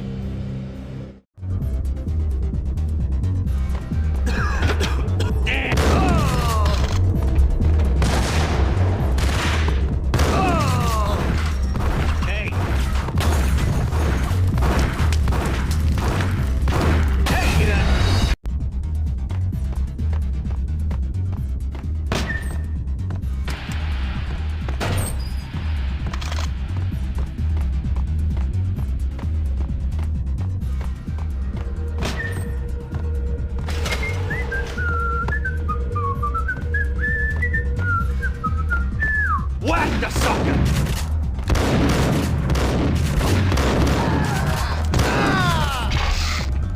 The book had never been a bestseller.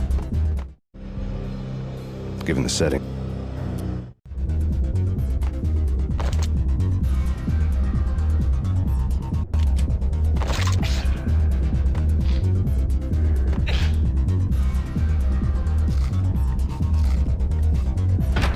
It's Payne!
Books on the occult had been piled on the table.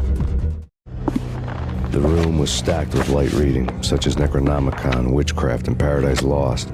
Old exotic titles like Malleus Maleficarum and De Umbrarum Reini Novum Portus.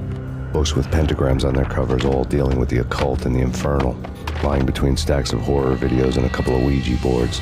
The only thing I could take seriously was the thought of Lupino taking it seriously. He had been spending a lot of time getting intimate with the guy downstairs.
Calm down.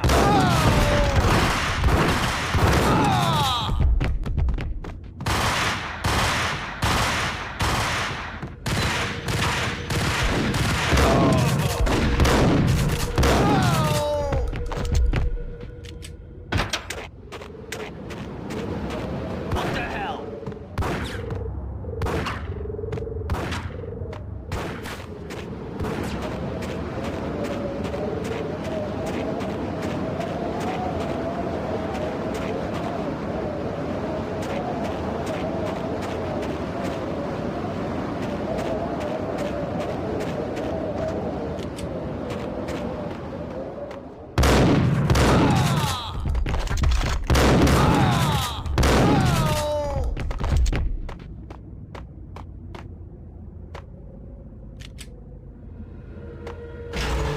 There he is.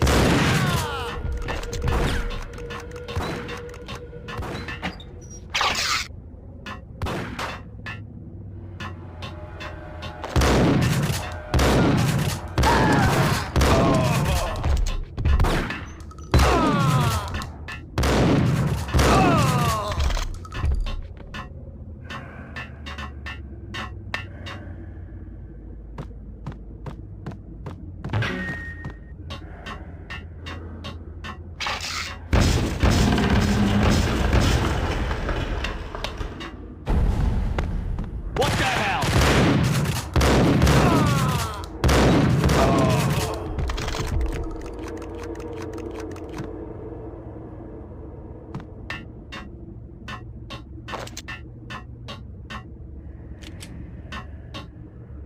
Hey!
The backstage area led to Lupino's inner sanctum. The hot air inside was like an invisible wall, thick with incense and something else, a sickly sweet smell that made you gag. This was the rotten core of the Big Apple. Lupino lurked somewhere ahead, like a spider at the center of his web, waiting. The vapors in the air started to make my head swim. Torn pieces of a letter lay scattered on the sofa.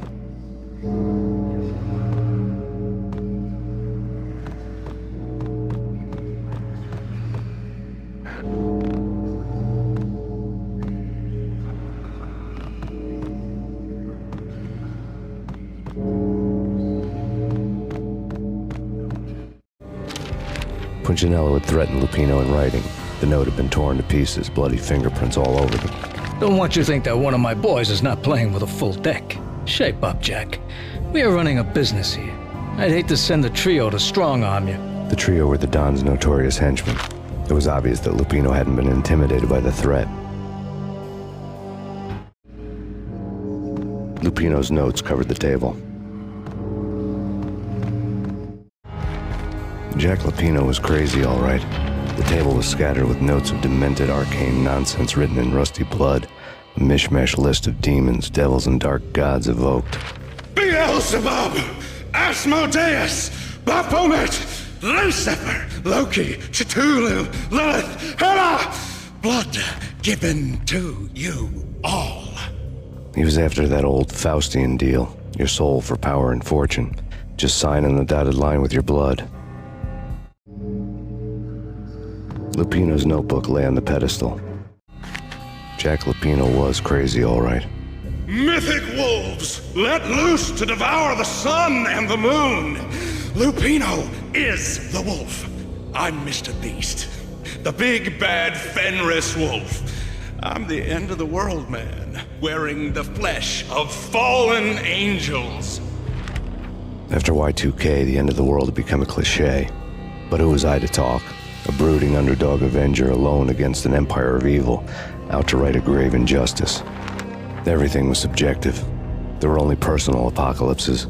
Nothing is a cliché when it's happening to you.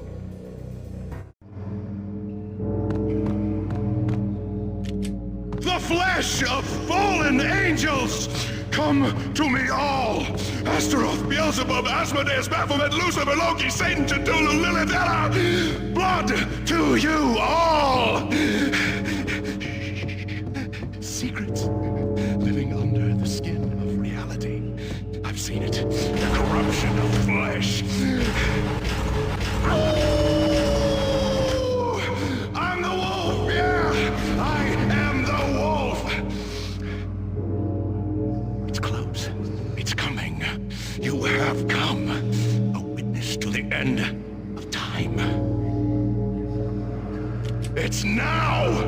I will rise to her side! I don't need the words!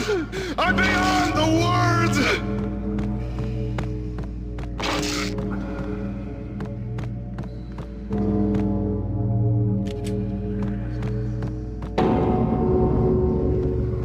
What the hell?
I had known there'd have to be a catch in it somewhere, and this one was the Empire State Building of catches. Lupino was pumped up and dying to go 15 rounds with a mutant alligator. And then he started this spooky monkey talk, straight from a bad dream. Mine. I have tasted the flesh of fallen angels. I've tasted the devil's green blood. It runs in my veins. I've seen beyond a world of skin, the architecture of blood and bow and arrow. Death is coming! She is coming, and hell follows with her. This is the twilight winter. I am ready to be her son. Her time is now, and all who stand in her way must die!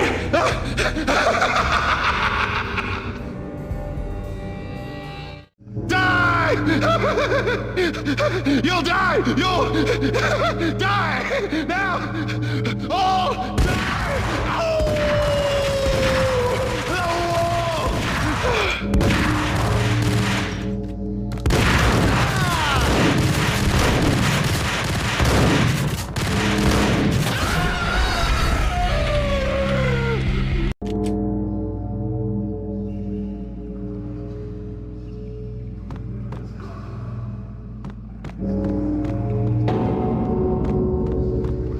What the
I had known there'd have to... Die! You'll die! You'll die! Now! All die!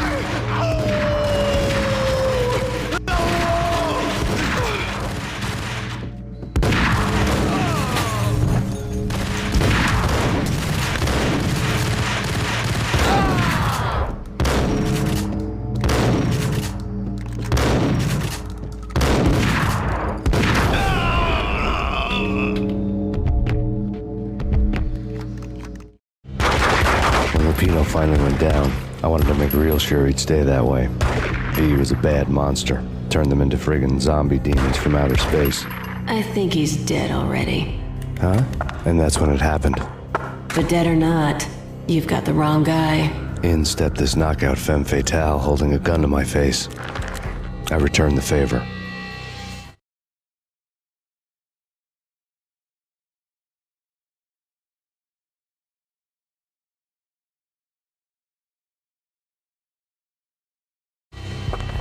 Lisa Punchinello. Lisa Punchinello was the Don's wife. Mona Sachs. Lisa's evil twin. Your safety's off, evil twin. You might hurt someone with that gun of yours. Lisa's the damsel in distress. I'm the professional. I'd blow you away without batting an eye. Sure, and you can check out my credentials splattered all over this joint. Jack couldn't have framed you. Not the state he was in. We're after the same slime bag. Angelo Punchinello's the one who murdered your friend and framed you with it. You know this for a fact. I've got my sources. I don't have a clue these days. I just shoot them as they come. Who put a contract on the Archfiend? This one's mine. I hate the guts of that sadistic wife-beater. Why not pool our bullets for this one? I thought you'd never ask. My finger was starting to twitch. How do you like your whiskey? I'm easy, as long as you don't try to slip me a Mickey. You're a real angel, Max. It was good stuff. Tasted sweet as honey going down. Nothing personal. Can't risk you going berserk and getting Lisa killed.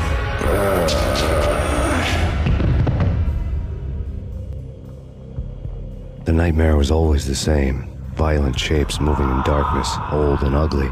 The killer's mad laughter was a riddle filled with wicked innuendo.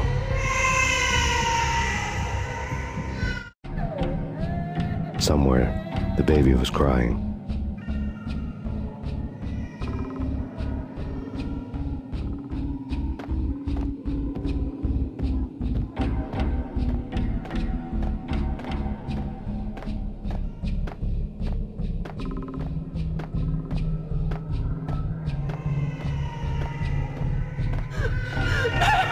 No, please, Max. Why? I didn't mean to. I'm sorry.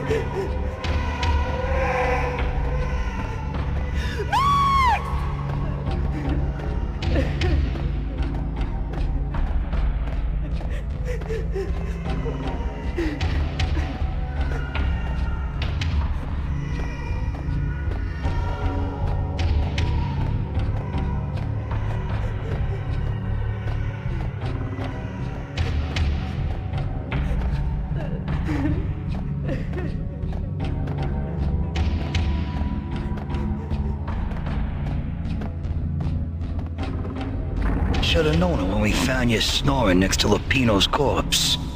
A comedian, huh? Michelle looked at me from the photo. The pictures were filled with good old times.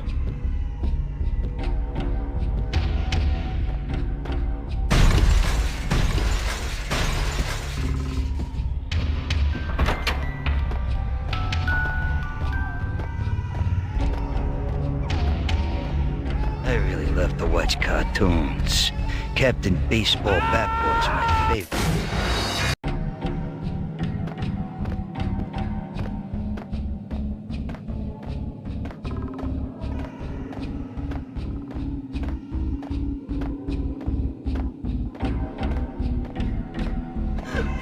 Max, no, please, Max. Why? I didn't mean to. I'm sorry. Max!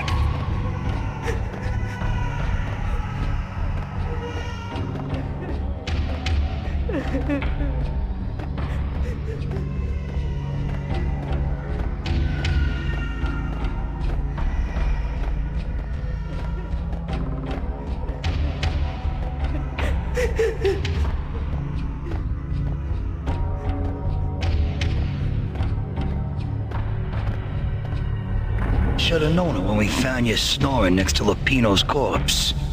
A comedian, huh? The pictures were filled with good old times.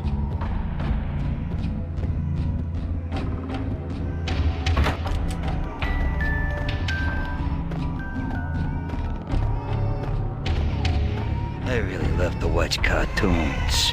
Captain Baseball Bat Boy's my favorite.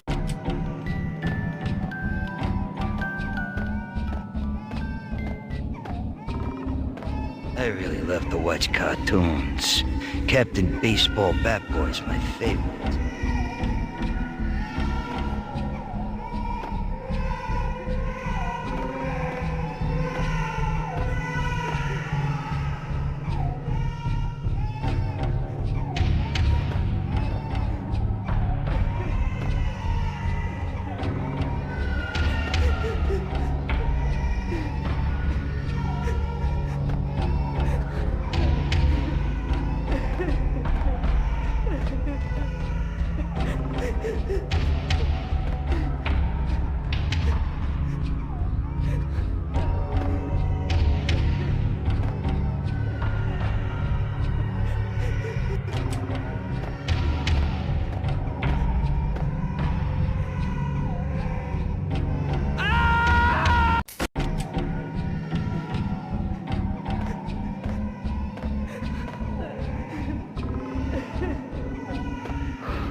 Slice them, dice them, shoot them full of holes, blow them to bits, vaporize them, disintegrate them. No matter what you do, they'll still be back good as new. Michelle's diary lay on the table. Max, no, please, Max. Why? I didn't mean to. I'm sorry.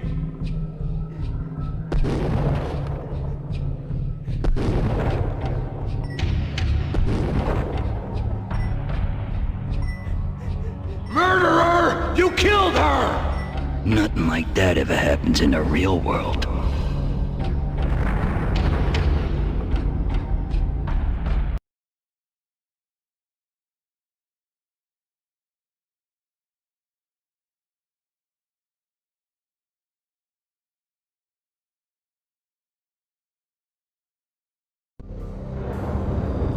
woke up in a bad dream. My head felt 2 sizes too small for my brain. Max Payne. I envy your name. And the killer was smiling. Pleased to meet you. I'm Frankie the Bat Niagara. Niagara, as in you cry a lot? He had a baseball bat and I was tied to a chair. Pissing him off was the smart thing to do.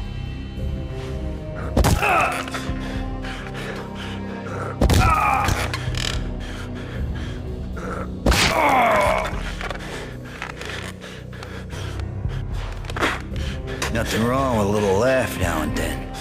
Take me, for example. I love to watch cartoons.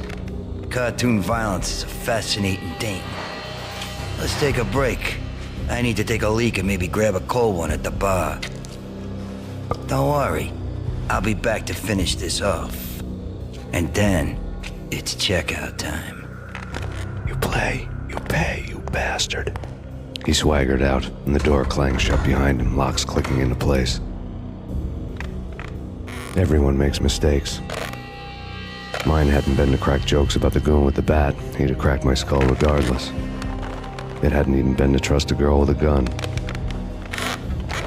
I had blindly gone after the first bad guy on my hit list when I should have been aiming further up the ladder, at the head of the Punchinello family.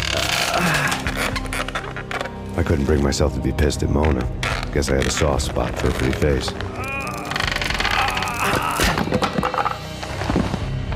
But when somebody decides to play baseball with your head, you tend to get sore. They had dragged me back to the basement of Lupino's hotel. I was beaten, bruised, and blue. I felt like the chair I had broken to get free.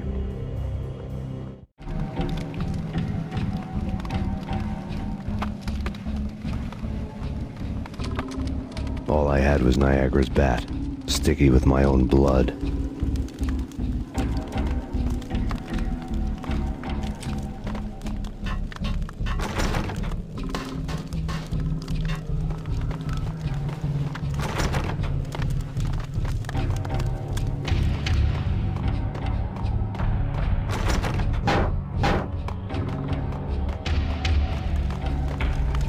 Without a gun, I'd be no match for Frankie's men. I'd have to play hide and seek with them. Frankie's tough. We'll take care of it. Yeah, I know. Just I wouldn't mind having a go at...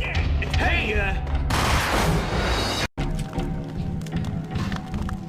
Without a gun, I'd be no match for Frankie's men. I'd have to play hide and seek with them. It's Frankie's... Yo!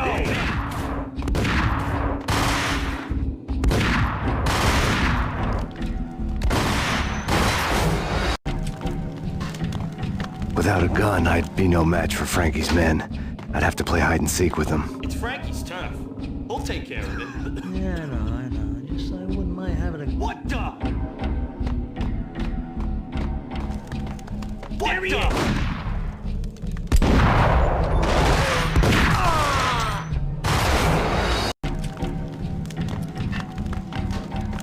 Without a gun, I'd be no match for Frankie's men.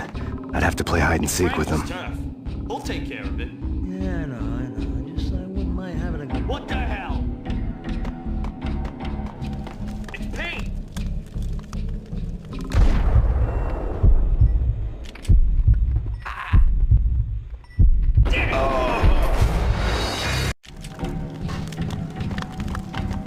Without a gun, I'd be no match for Frankie's men. I'd have to play hide and seek with them. We'll take care of it. Yeah, I know. Just I wouldn't mind having a go at it myself. It's Frankie's tough. Yeah, I know that. Yo! There he is! What the hell? Hey!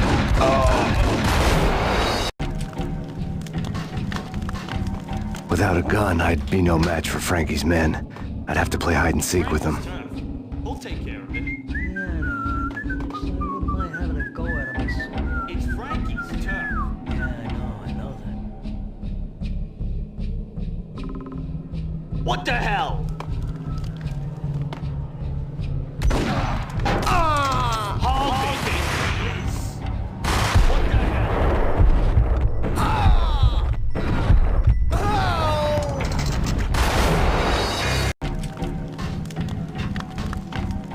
Without a gun, I'd be no match for Frankie's men.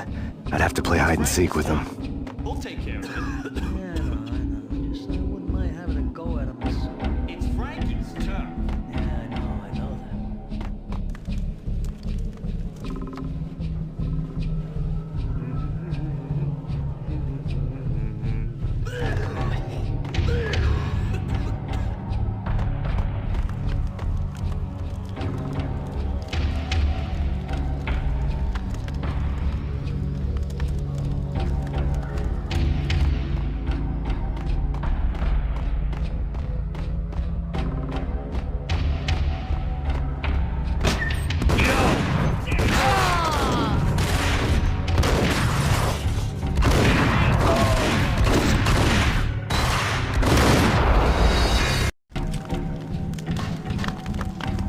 Without a gun, I'd be no match for Frankie's men. I'd have to play hide and seek with them. Hold it! Hold it!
Another newspaper caption for a murder scene.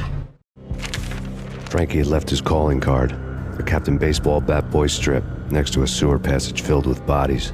You'd better not mess with Captain Baseball Bat Boy. Even my archenemy, Bicycle Helmet Girl, swoons at the sight of me. Aha!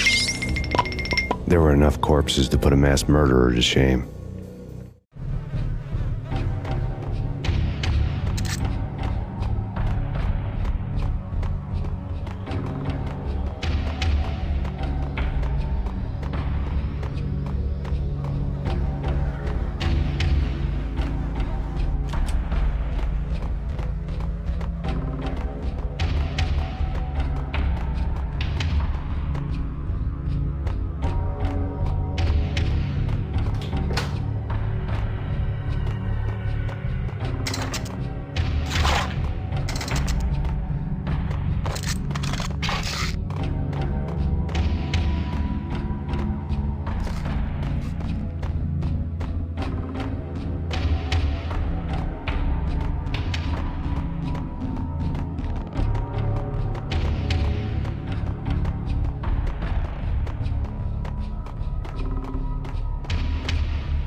Things were fast going from bad to worse.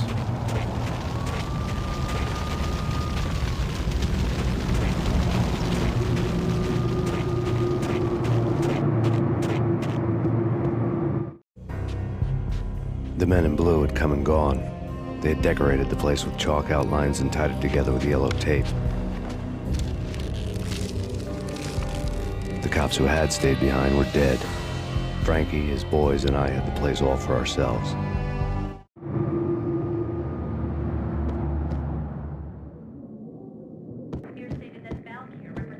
Just forget about it. Just forget about it. Hey, just forget about it.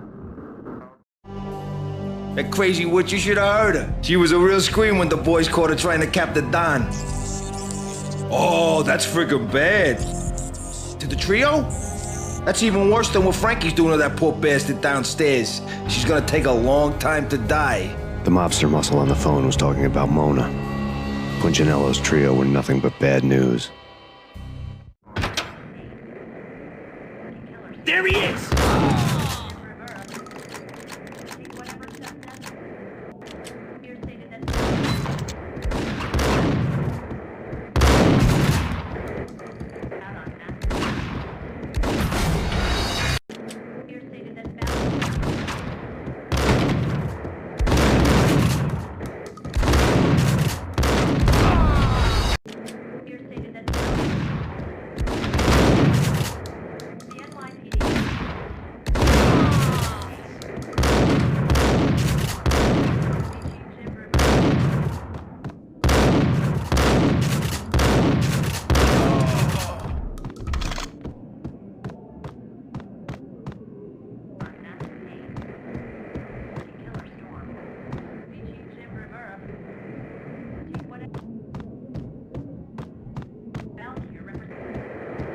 More evidence that Punchinello didn't like me much.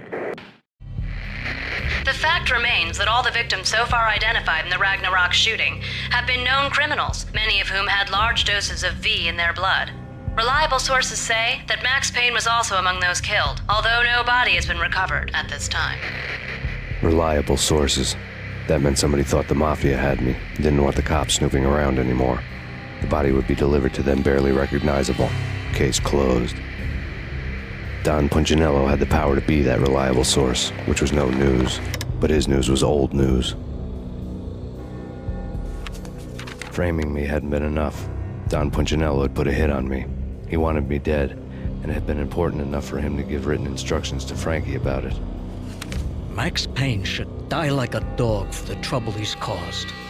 Frankie, I know I can trust you to give this matter the dedication it needs.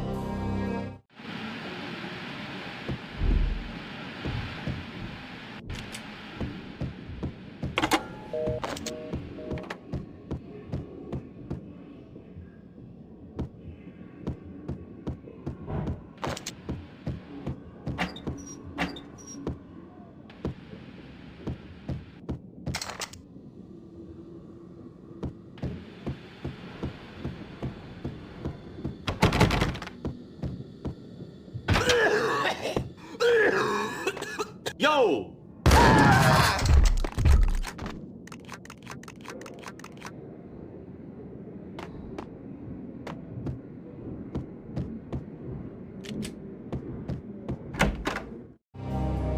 The hotel bar was fast developing quite a history. True to his words, Frankie was there, having a beer. Jesus Christ. How the hell did you get loose? Got bored waiting. Thought, what the hell, we could just as well finish this here. Fine by me. This works out just as well.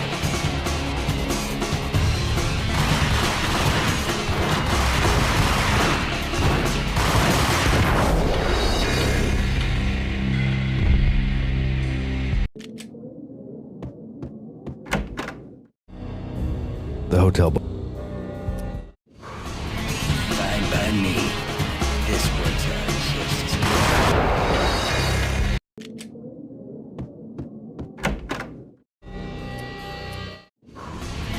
Fine by me. This works out just as well.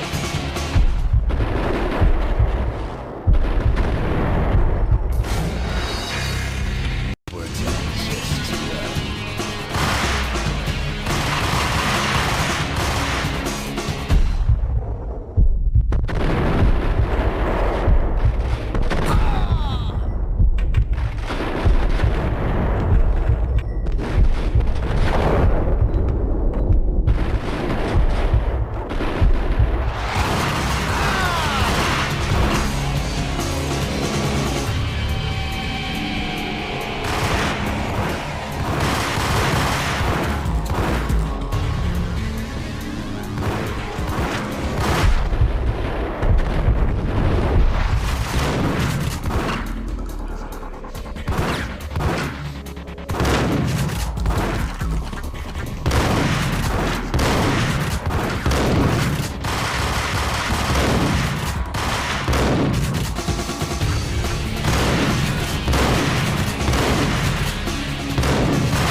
You've been a lovely audience. Had enough? I don't play with girls anyway. Unfair! I spotted the tail as soon as I left the hotel. A big black Mercedes. I'd seen the car before. That time it had heralded impressive explosions. Vladimir was back. Bang! You're dead, Max Payne. I might have laughed if I remembered how. What's this supposed to be? Cops and robbers? Look, you want something with me? Get in line. Peace, man. Relax. You know you are a real news item. Armed and dangerous. I am going to make you an offer you can't refuse. I've always wanted to say that. It's a bum rap. I've been framed. That's a moot point. Whatever you did or did not do, I'm sure you had good reason for doing it. Want to hear me out? I'm listening.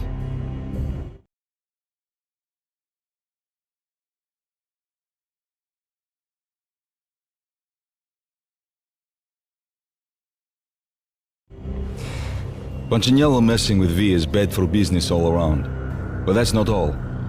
There is this guy, Boris Time, used to pull jobs for me. He's the captain of the cargo ship Charon. Now the bastard turncoat has gone over to the other side, Punchinello's. The ship's loaded with high-res hardware, guns, my business. If Punchinello gets hold of that cargo, he's won and I have lost. And you'll have your work cut out for you. If you want to get to Punchinello, you need heavy-duty persuaders.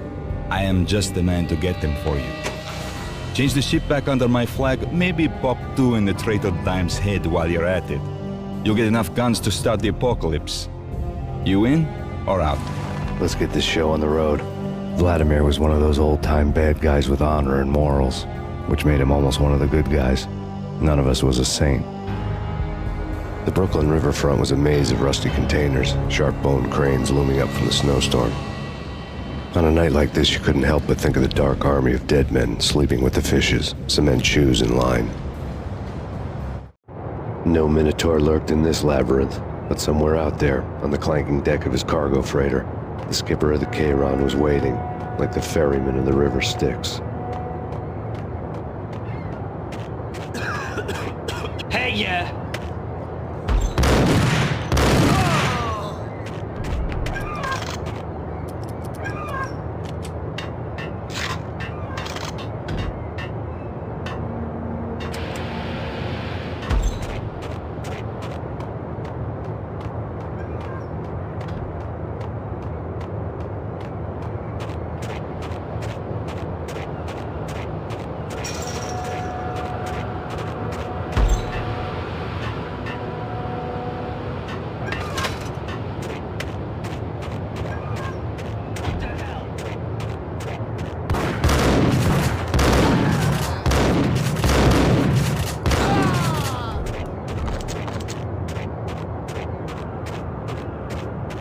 Both of them beat to a pulp.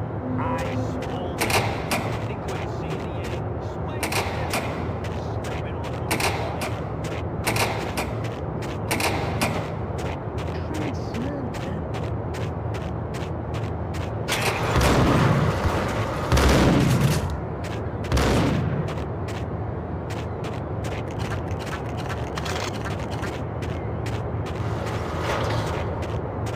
What the?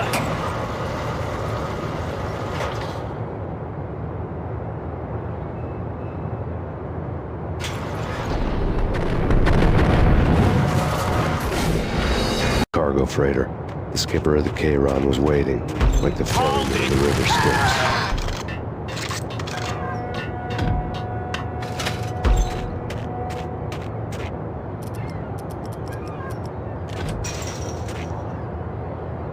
Hold it!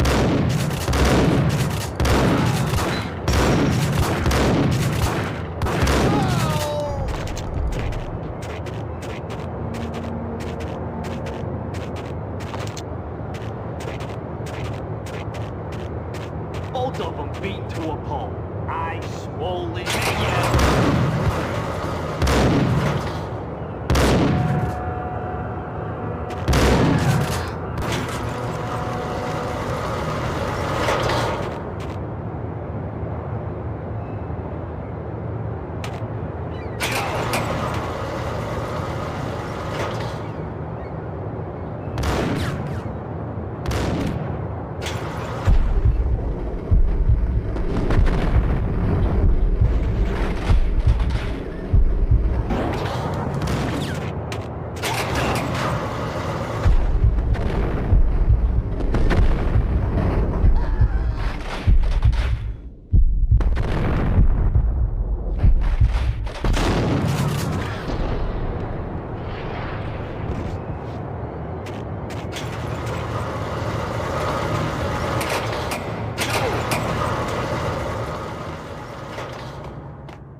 freighter.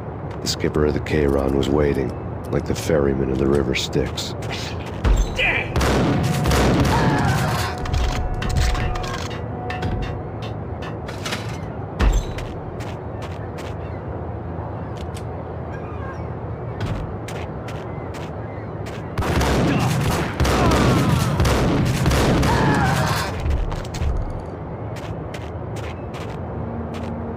Both of them beaten to a pulp.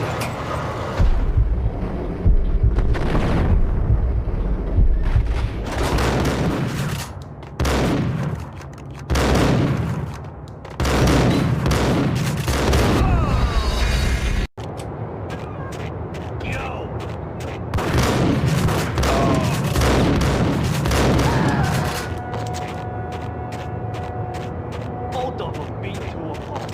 Eyes swollen.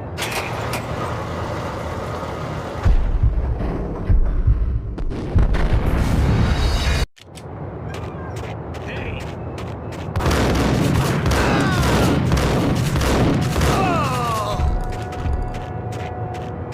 Both of them beat to a pulp. Eyes swollen.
What the?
Max Payne.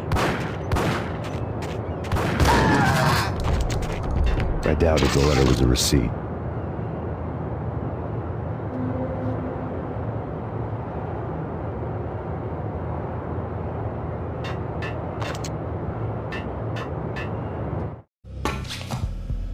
Rico Muerte had come to town to do more than just sort out family troubles. Exhibits number 1, 2, and 3. A briefcase of money, a sniper rifle, and an envelope with one word neatly printed on a folded piece of expensive paper. Mayor. It didn't sound like a mafia contract at all. It was too cold and too to the point.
found Boris Dime's ship.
Rust had crept over the sides of the cargo steamer a long time ago. Boris Dime would be on board. I'd have to smoke half of his crew to even get near the gangplank. Guns were probably being kept in the hold, buried amidst the rats and oily water.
Angie, tell me, how much did Dime cost you? I bet it was more than his name. Max Payne. Right the first time. You're dead, punk. You sure you're not confusing me with Boris here? But you are right, of course. Pretty soon we should get together and have a talk. You son of a... Pissing Punchinello off was a dangerous game, but when people get mad, they make mistakes. I should know. That's where I wanted Punchinello, mad enough to trip over his own feet, preferably into a grave.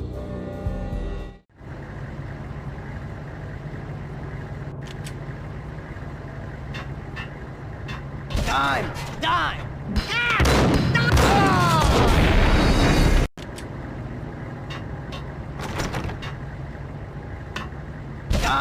Dime! Dime!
says different is calling me a liar. Glad to meet you here. Collect all the guns and ammo you want. Meet me on the bridge afterwards.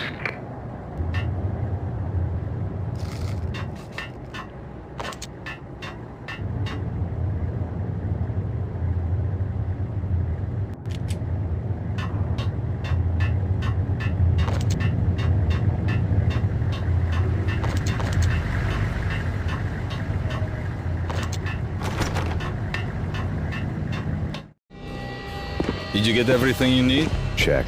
I owe you. Anything you need. This is my solo. When I'm through, Punchinello won't be anybody's problem anymore. Clear as vodka. But anytime you get between a rock and a hard place, just whistle. This could be the beginning of a beautiful friendship. You really get a bang out of this big-time gangster act, don't you?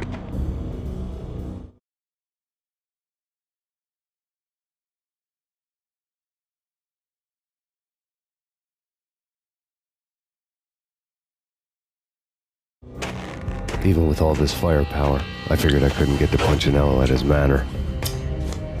I could only hope that he wouldn't pass a chance to hear me beg, to see he's won. This is Max Payne. I want to cut a deal. Payne, you're a dead man. That's what everybody keeps telling me. I got your ship and her cargo. I want to meet. No pain, no gain. Capiche? You know my restaurant? Yeah, I know it. 1 hour. Punchinello's restaurant had seen better days. Snow was falling like ashes from post-apocalyptic skies, but that was outside. Things would soon get hot in the Don's restaurant. I knew it was a long shot, Angelo Punchinello actually showing up, but there was no crime in hoping.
Punchinello was burning to get me.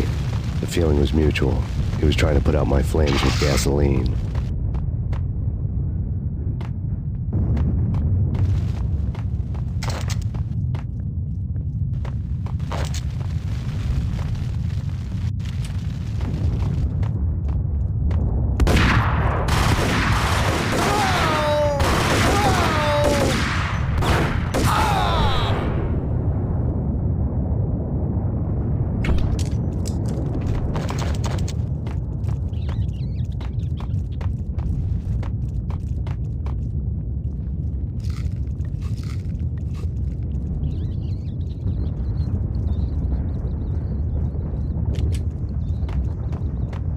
The mobsters have been guarding a real treasure.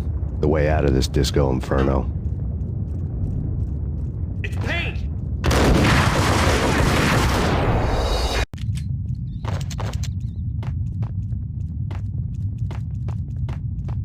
The mobsters have been guarding a real treasure. The way out of this disco inferno.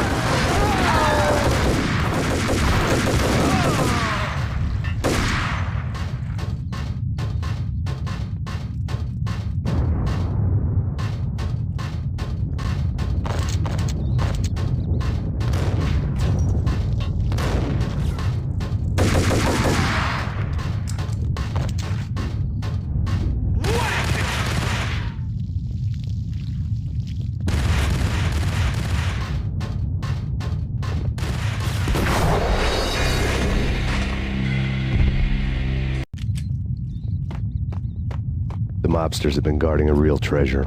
The way out of this disco inferno.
Vlad had seen my smoke signals. The Mercedes was revving to go, almost drowning out the banshee wail of the sirens. You coming? We'll drop you off at the Punchinello Manor. Sounds good to me. When this is over, look me up. I could use a professional like you. I'll keep that in mind.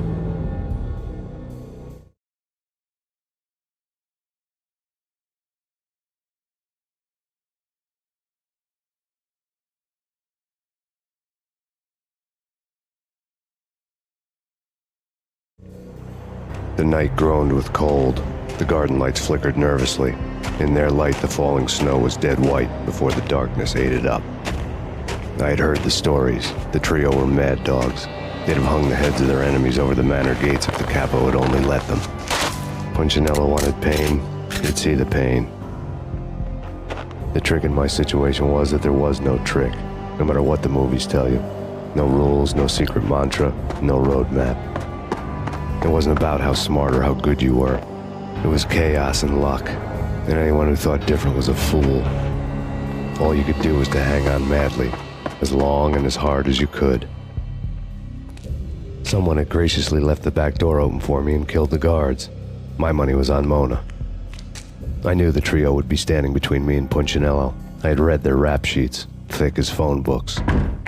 No one would be walking out of here alive. The numbing cold of the broken night had followed me in.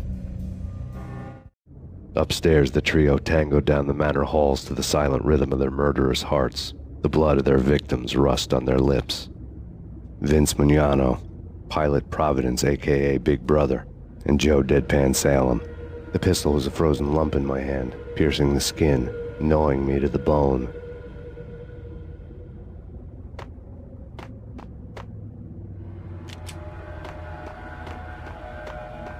Payne!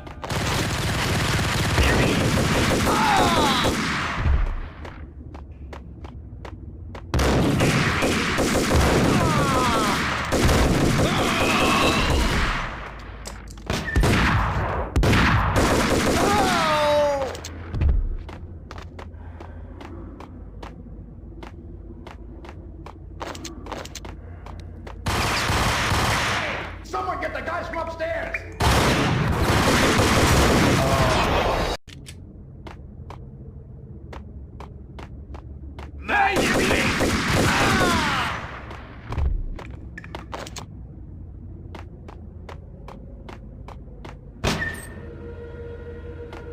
In death, the thug had been promoted to messenger. Someone hadn't enjoyed the Don's hospitality. Someone with a flair for the dramatic. Someone who had let herself out of a locked cell and past a couple of armed guards. My thoughts were on Mona again. I could only hope she was a good enough gambler to walk away while she was still winning, before she'd run into the trio.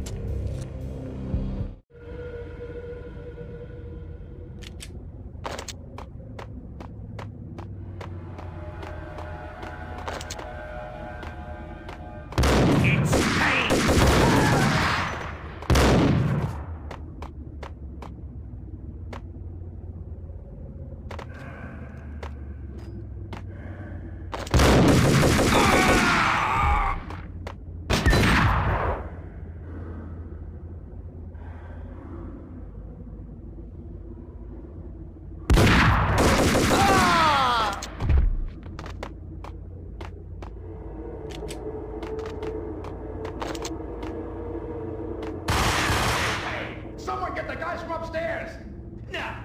No one's going anyplace. Too late for that.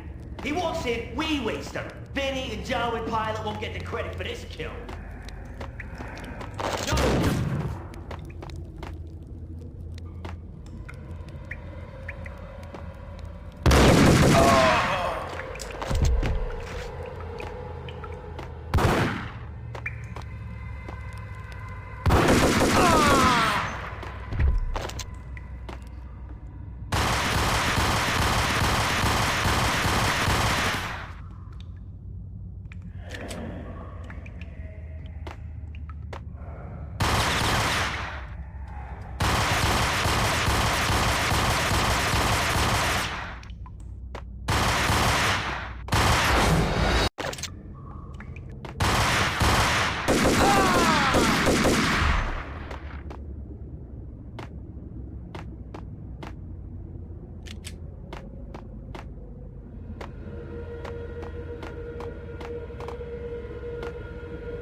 He's here! It didn't take me long to run into the trio.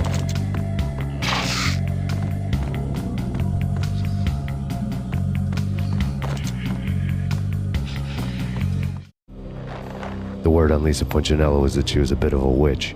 The tarot cards on the kitchen table fit the picture. They weren't my kind of cards, but I was willing to take a crack at the hand Mrs. Punchinello had dealt. The first card was the tower. Maybe that was supposed to be the manor. It got easy after that. The devil was the master of the house, and death was me, coming for him.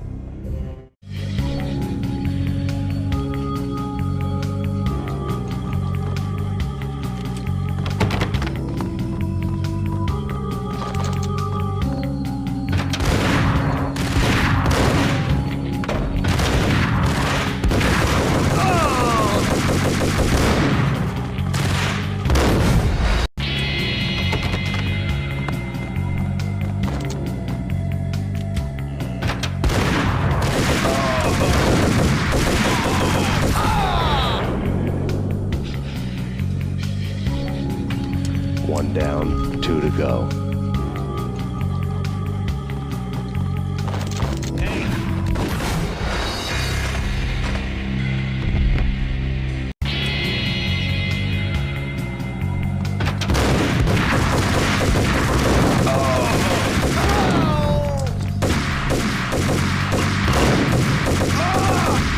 down, 2 to go.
To go.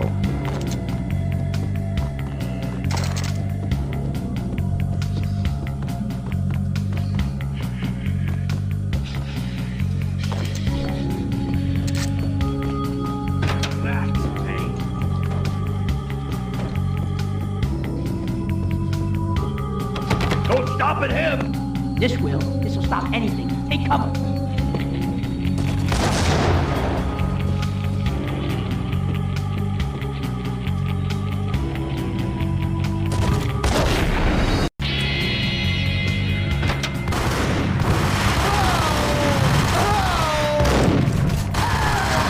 Down, 1 to go.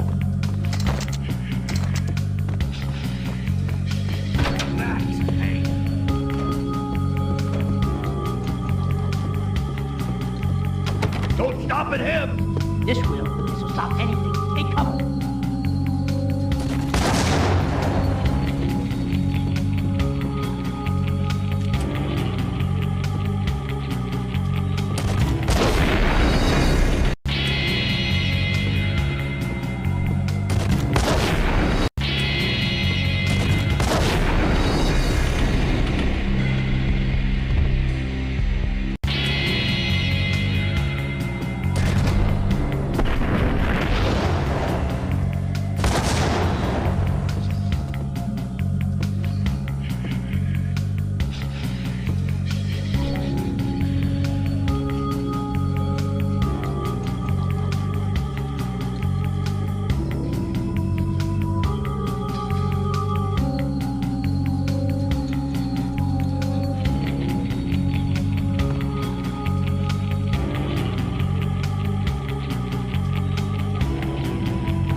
was too late for her. You're a real angel, Max. I couldn't tell whether it was Mona or her sister. The body was a mess. The sick bastard had really gotten a kick out of it. Seeing her lying there got me thinking about another woman's body on another bed. Got me thinking about a fallen cradle.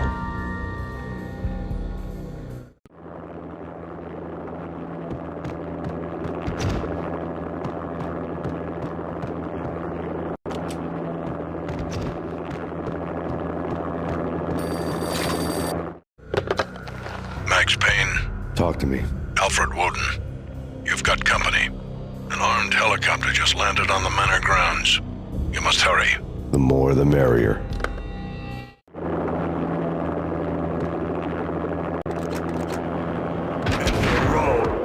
Vince Mugnano.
Punchinello's trio was done for.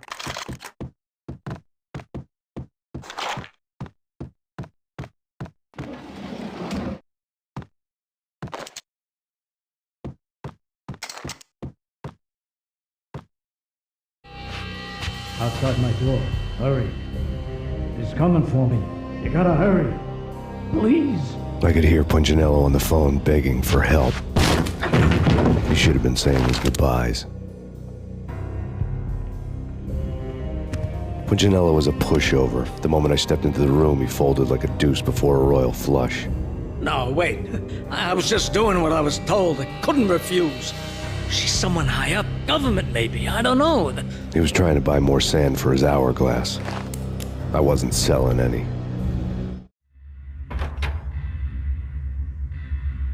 No, I told him not to.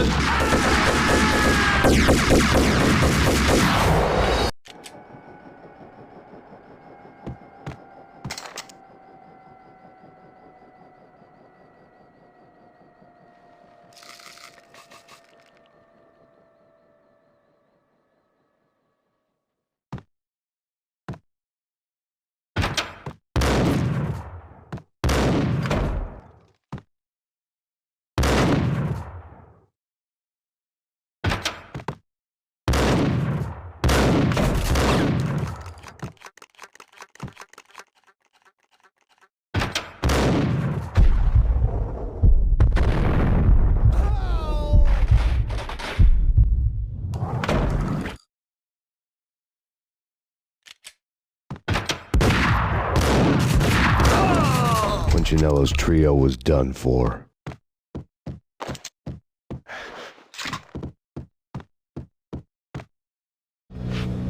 Outside my... No, I told him not to.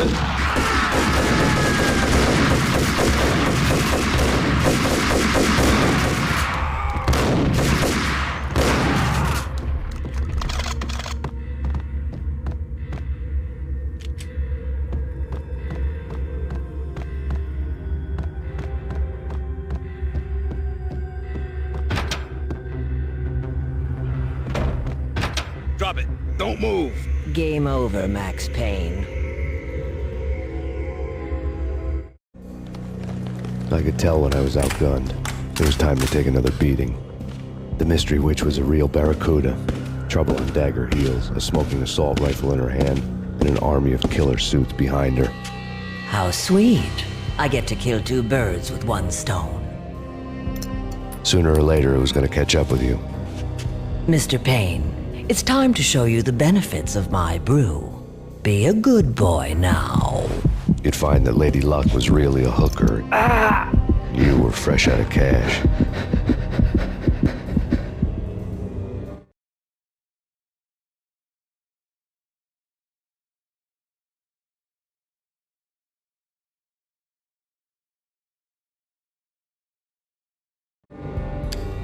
Gentlemen, we're done here. Take me to Cold Steel. She had just given me an OD of Valkyr. I could feel green fire eating my brains. They turned to steam. They did a fade on me. I'd never had a chance. The witch had got me just as sure as if she put a gun to my head and pulled the trigger. The shadows rushed me, bruised mugshot faces hungry for revenge. They knew my weak spots and closed in for the kill. The floor turned into a vortex of green blood. I fell. The flesh of fallen angels.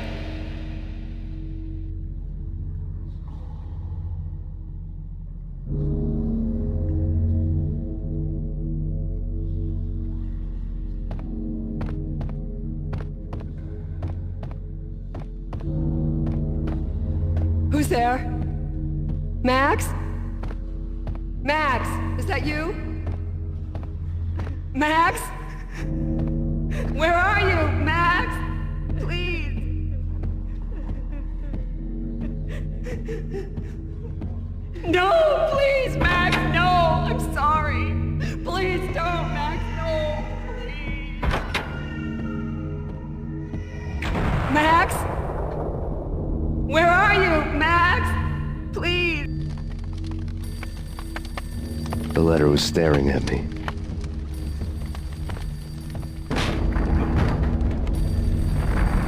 The weird piece of paper looked dangerous.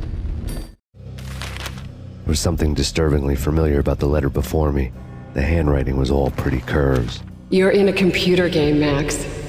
The truth was a burning green crack through my brain, weapon statistics hanging in the air, glimpsed out of the corner of my eye, endless repetition of the act of shooting, time slowing down to show off my moves, the paranoid feel of someone controlling my every step. I was in a computer game. Funny as hell, it was the most horrible thing I could think of.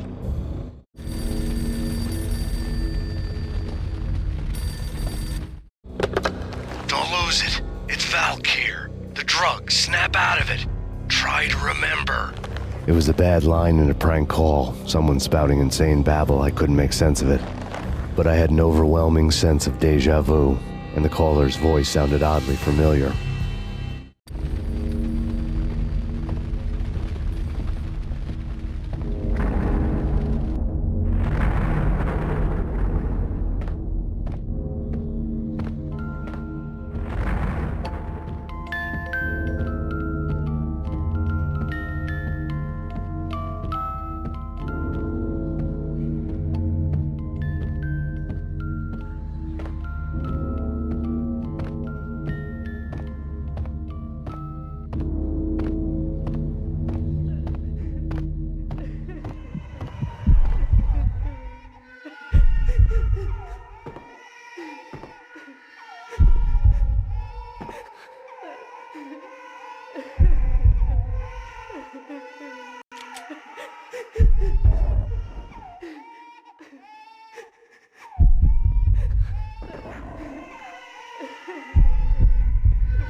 killed her!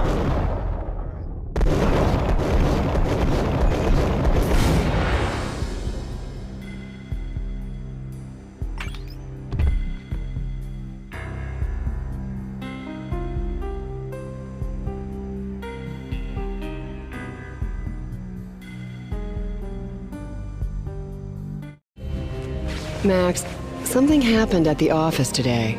A strange memo. Something about Vikings. Honey, I gotta run. You can tell me all about it this evening. Have a nice day, darling. The bullet holes were rubies on her chest, blood glowing on her ivory skin. She was so beautiful. The killer was smiling. The flesh of fallen angels.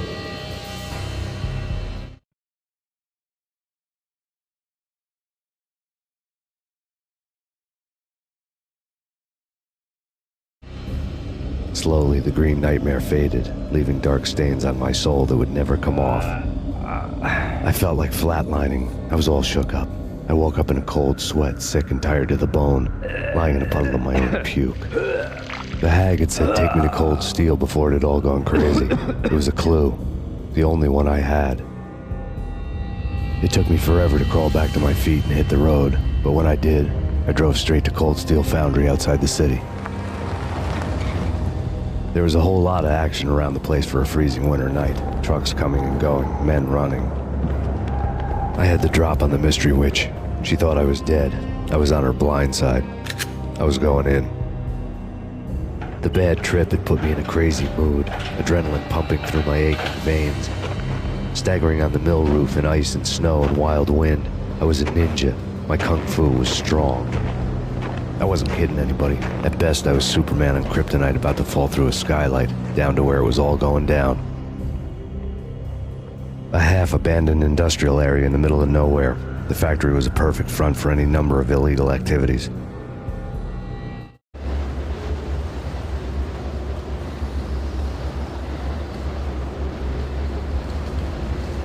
In the belly of the plant, molten metal boiled and bubbled like a witch's brew.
Out in the night, snow fell like confetti over the Devil's Parade. The storm was anything but over.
Can you believe it? I bet they sleep with their rifles. I bet they've given them names. I guess. So, you don't have a name for your gun? Hello? Hell no. You do? Well, yeah, kind of. Hey, let's hear it. Well, I call it Dick Justice. I rest my case. Dean! Intruder alert!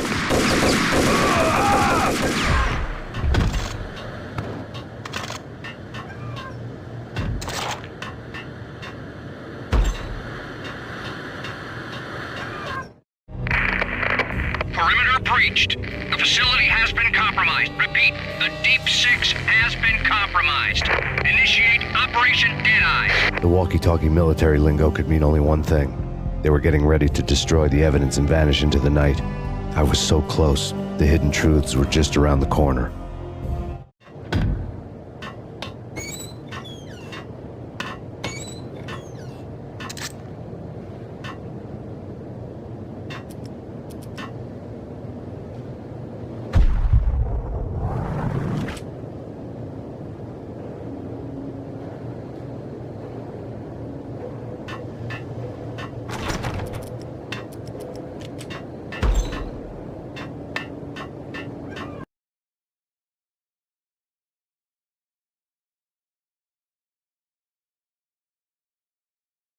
Damage assessment.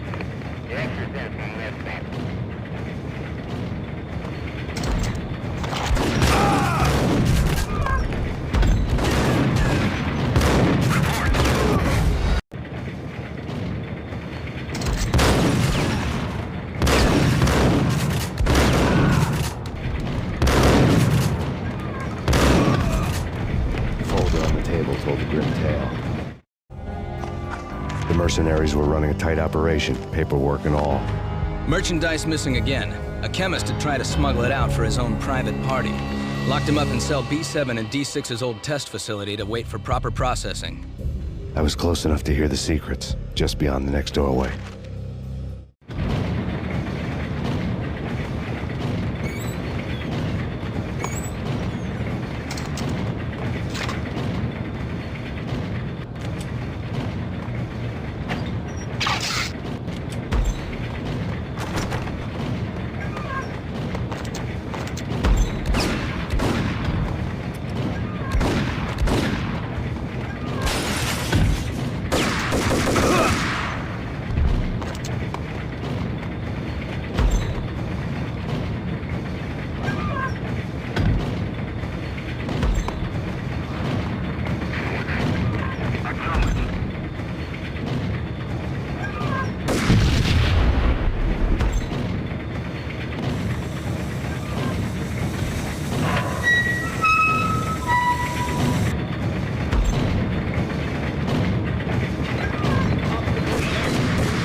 monitor showed me the way.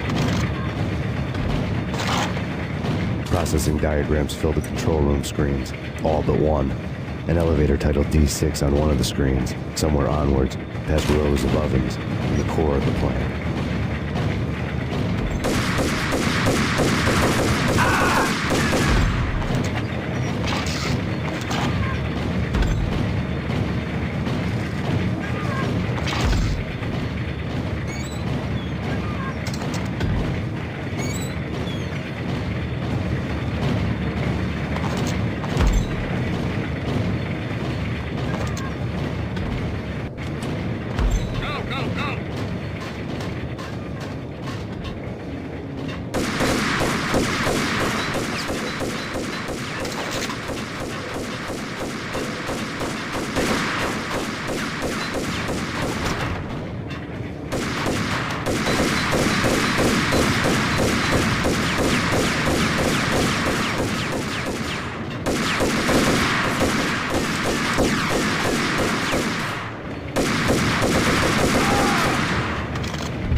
I had taken on the role of the mythic detective, Bogart as Marlowe or as Sam Spade going after the Maltese Falcon to unravel all the mysteries. Following a path of clues to that final revelation, even if it would take me down to the cold, cavernous depths of a grave. You can't do this! My men are still inside! Do you have any idea why this is called Operation Dead Eyes?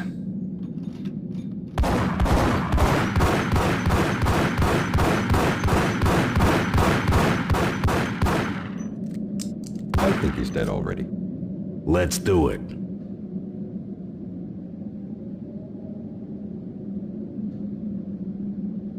Attention all personnel. The self-destruction sequence has been initiated. Evacuate the complex immediately. We've got company. Repeat. The self-destruction sequence has been initiated. Proceed to the nearest exit immediately.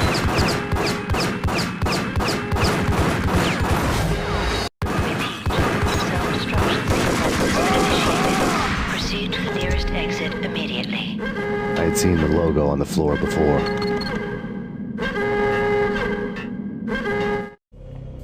There was an old army bunker under the steel mill. I knew the military plaque on the floor. I had seen 1,000 variations of the insignia on crumbling brick walls everywhere in the city. The sword replaced by a syringe. Project Valhalla, V for Valkyr, V for Valhalla. All of a sudden it read like a crackpot conspiracy theory.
Decontamination in progress.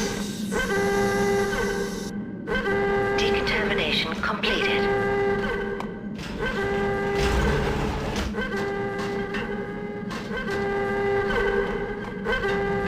Decontamination in progress. The chemist had been using the workstation when he died.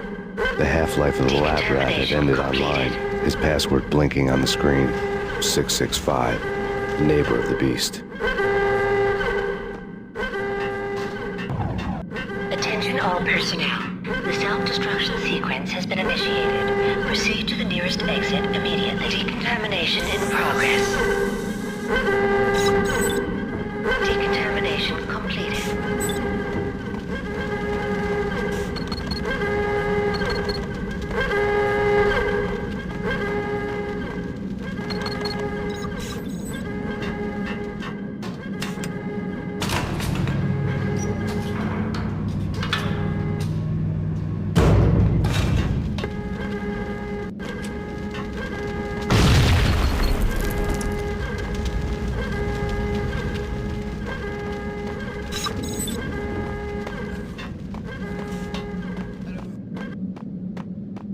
In here! Hey! Get me out of here! I'm innocent! There! Let me out!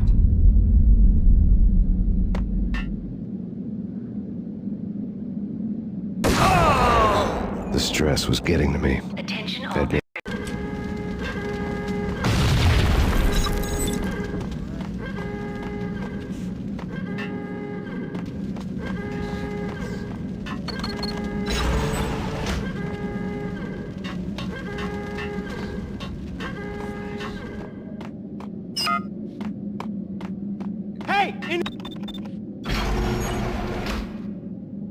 Thanks.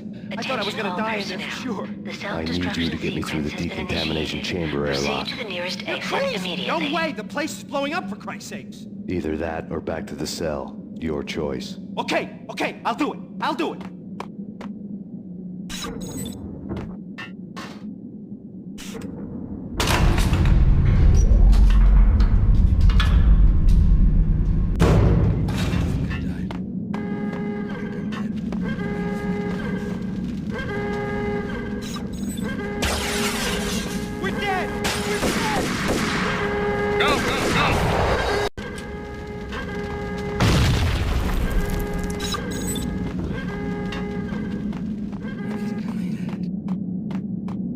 In here! Thanks. I thought I was gonna die in there for sure. I need you to get me through the decontamination chamber airlock. You're crazy! No way! The place is blowing up, for Christ's sakes! Either that or back to the cell. Your choice. Okay, I'll do it. I'll do it. Attention all personnel. The self-destruction sequence has been initiated. Proceed to the nearest exit immediately.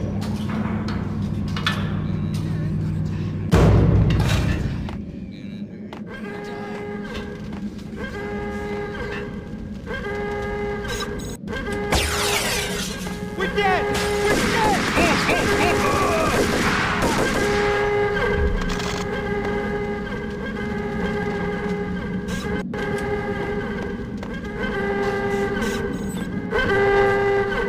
Get in! I'll punch you through! Decontamination in progress. Fast. Decontamination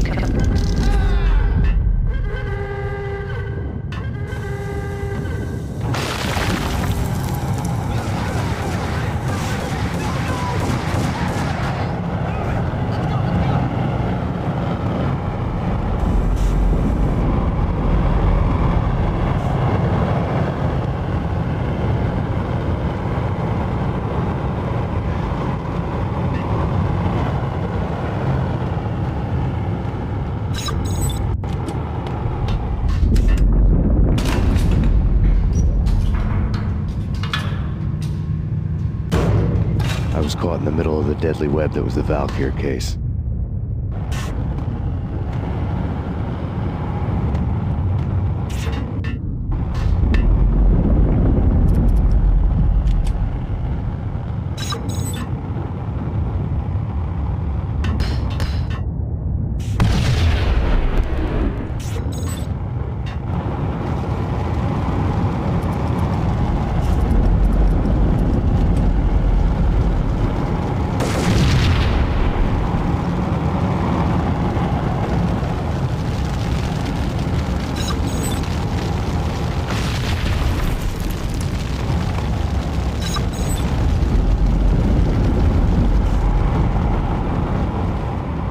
One of the lab. Top secret. Project Valhalla. U.S. Army. Yggdrasil Network. Valhalla, the otherworldly place in Norse mythology where the bravest heroes spent their afterlife feasting and fighting forever, their wounds miraculously healed night after night. Valkyr, the maidens who chose the most courageous Viking warriors and carried them to Valhalla. 1991. The research objective is to create a chemical substance to enhance the stamina and morale of infantry troops. 1995. Results unsatisfactory. Project canceled. Someone had decided to continue the sick experiment unauthorized. Project compromised. Data leak. Fix the damage by any means necessary. Security clearance red. Authorized by the project lead. Field test. Double the dosage for all the remaining test subjects. Observe and record the subject's behavior in an urban setting. The drop-off point was my old address in New Jersey. The file dated 3 years ago. Just when you thought you had reached the deepest depths of horror, it suddenly got worse. How to turn off that small voice inside your head that started to whisper that you should be glad that now, if not before, your revenge was justifiable on any conceivable moral scale. That small voice proved, beyond any doubt, that I was damned. Colonels had the project logo on this. The dagger-heeled woman had come and gone a long time ago.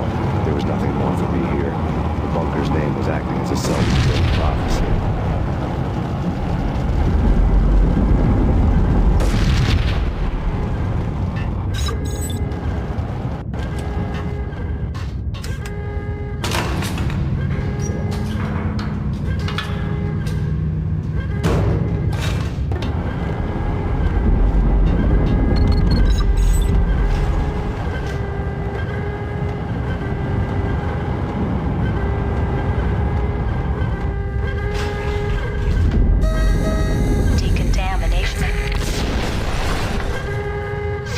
Self-destruction imminent.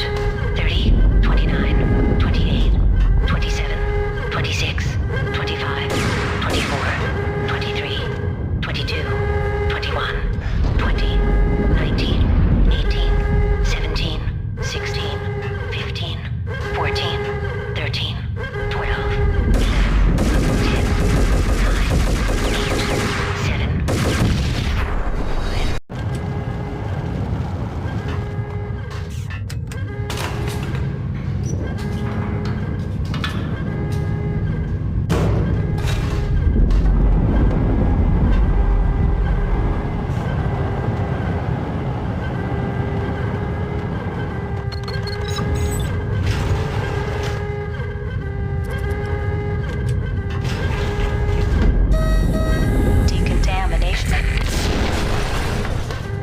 Self-destruction imminent.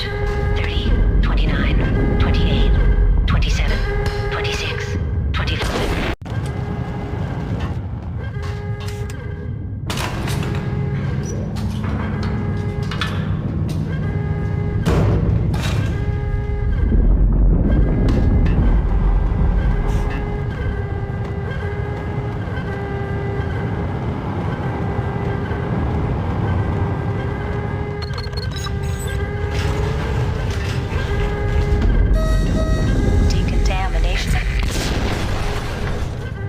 Self-destruction imminent.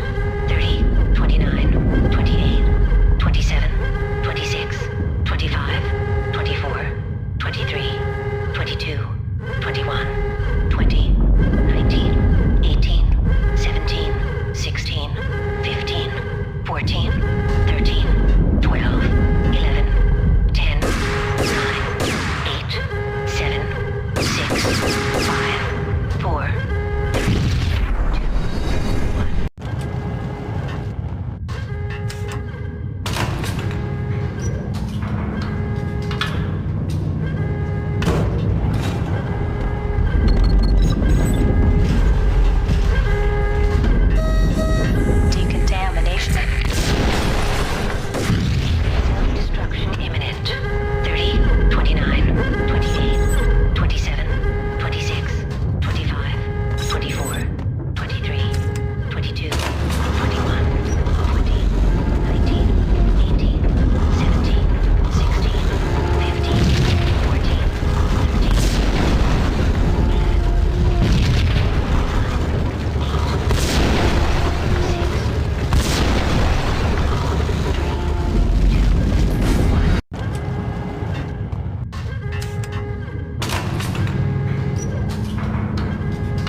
3,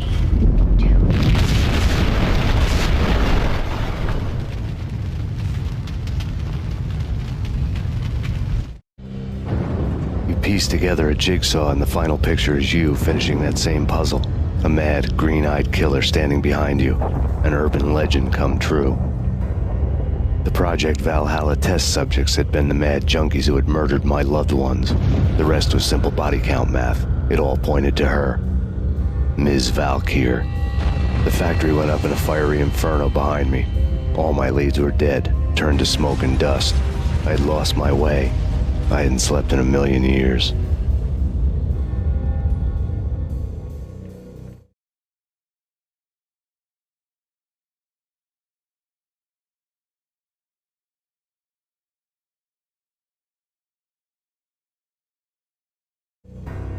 I felt thin as death.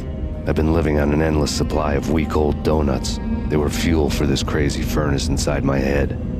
I couldn't remember when I had last seen the sun. I was on a permanent graveyard shift. When the darkness fell, New York City became something else, any old Sinatra song notwithstanding. Bad things happened in the night, on the streets of that other city, Noir York City. I was in an all-night diner, downing cup after cup of coffee that tasted like engine oil, when a new message from BB got me back on the killer track. What the hell happened at Roscoe Street? Maxie, I'm going out on a limb here. We need to talk this through, come up with a plan. 2:30 a.m., the Choir Communications Garage. The more I thought about Alex's murder and the frame-up, the more it felt like an inside job. I should have seen it coming. BB had sold me out, and now he wanted to finish what he'd started. The garage was dead. BB showed up in his tailor-made suit, gold watch, and cufflinks to match, all way beyond a cop's pay. Maxie. Oozing suave charm, he was guilty as hell. What the hell does BB stand for anyway? Backstabbing bastard?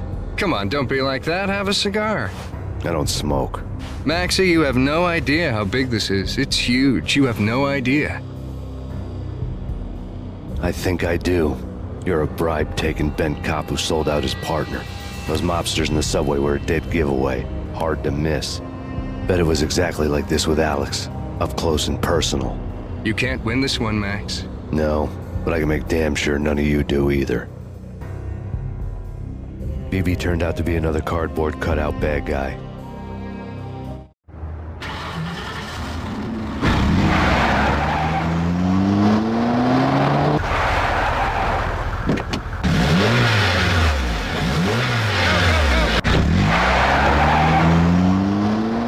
Bad cop on the take, a cowardly right-hand man fleeing from the scene, leaving his paid thugs to do his dirty work.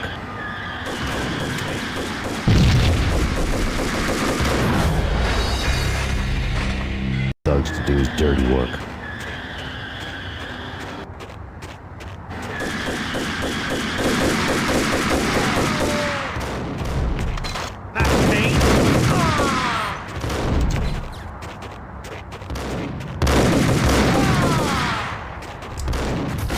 Thugs to do his dirty work.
Reports of a fire at the Punchinello Manor in Westchester.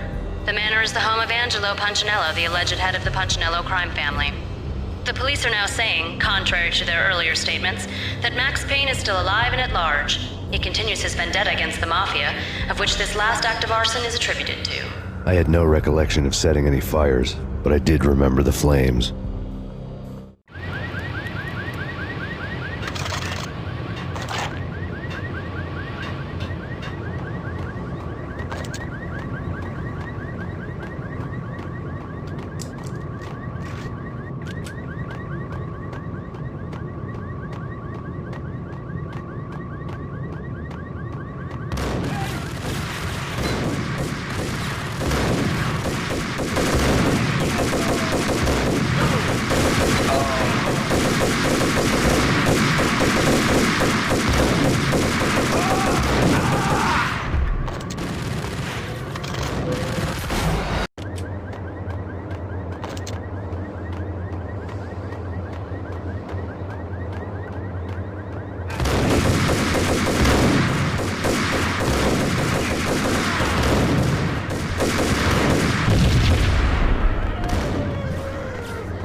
Maxie, Maxie, Maxie.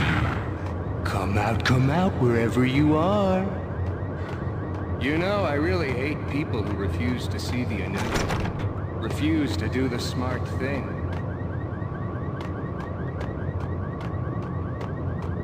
No, I must do the right thing.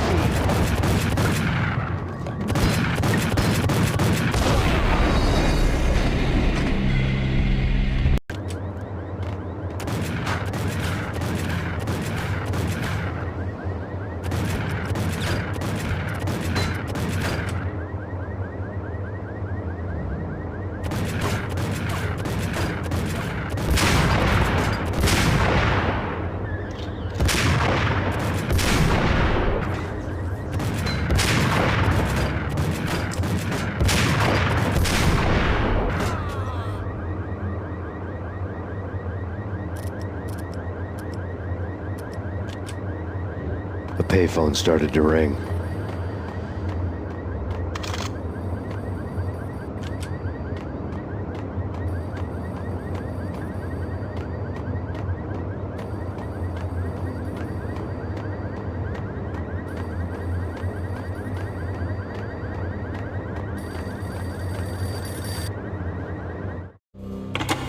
Yeah. Max Payne? Whatever does it for you. This is Alfred Woden. I can give you the name of your enemy. Come to the Asgard building presently. We are expecting you.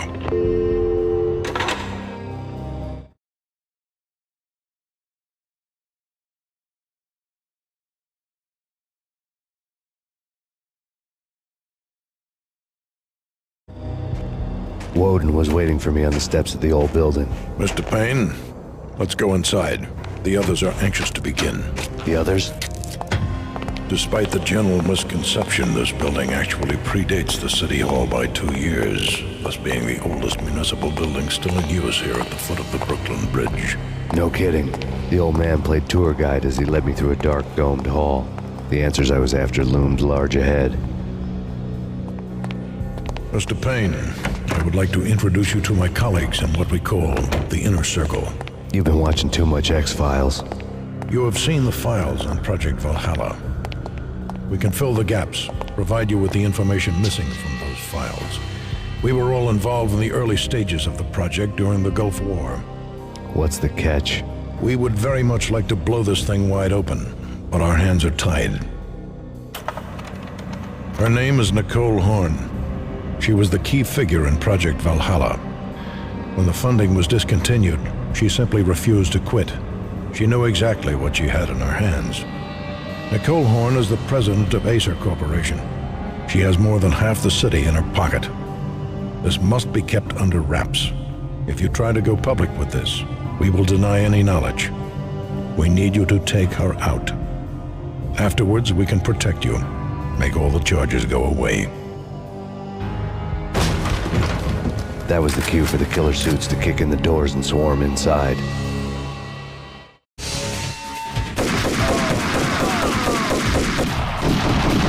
It was an impressive floor show, but I decided to leave early anyway. It was only a one-story fall. Lucky me.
vehicle.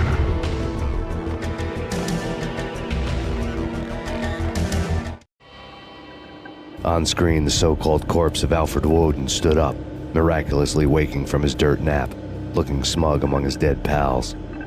In the land of the blind, the one-eyed man is king. I didn't know how he'd pulled it off, but it was a pretty slick way to get out of all his promises. Most of what he had said fit too well to be a load of crap.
What is your answer to those saying that he is actually providing a service long overdue to the city? This crusade nonsense has gone too far. He's out of control. It must stop. He will be stopped. That was Deputy Chief Jim Rivera from the New York City Police Department.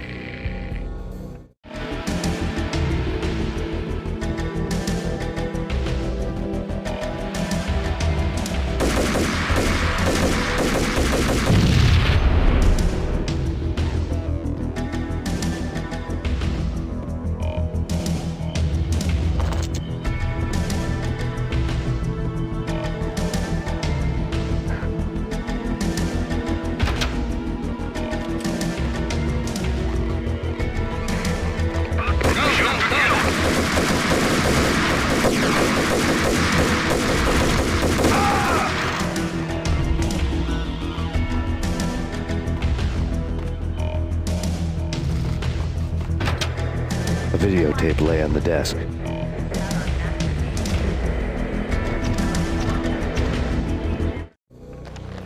Nicole Horn had blackmailed the Inner Circle into silence. The tape came with a curt extortion note on a piece of expensive paper. I remembered Candy Dawn taping her clients in action on the side, selling the tapes to the highest bidder. And I was sure that kinky sex was nowhere near Alfred Woden's worst sin. But I had a feeling that when this was over, any collateral would come in handy.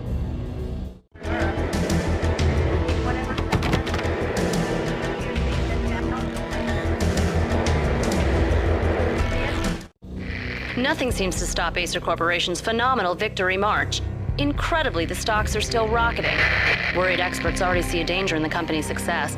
Some have gone as far as to say that Acer Corporation is about to become an even bigger monopoly than Microsoft ever was.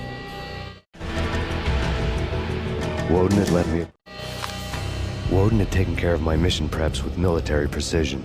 The critical areas in the Acer Corporation headquarters blueprints were circled in red. The president's office was at the top of the building, right below her penthouse suite. The elevators were controlled by a security computer, part of the mainframe located underground below the building. The high-rise was sealed as tight as a sci-fi fortress.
Best movie ending ever? Gotta be Butch Cassidy and the Sundance Kid. A hero's end, going out with guns blazing. Never heard of it. No? Okay, newer stuff then. What the hell?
I had dreamed of revenge.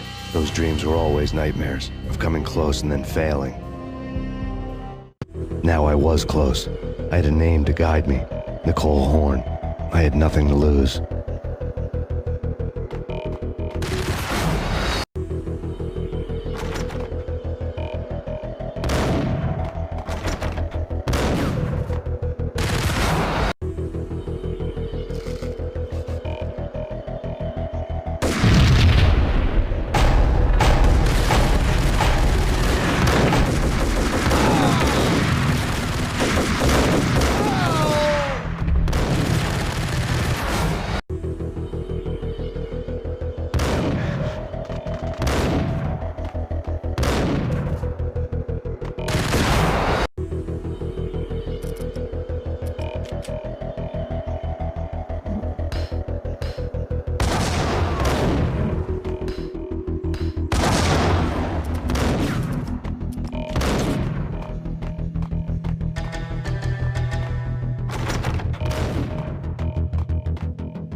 The Inner Circle had quite a track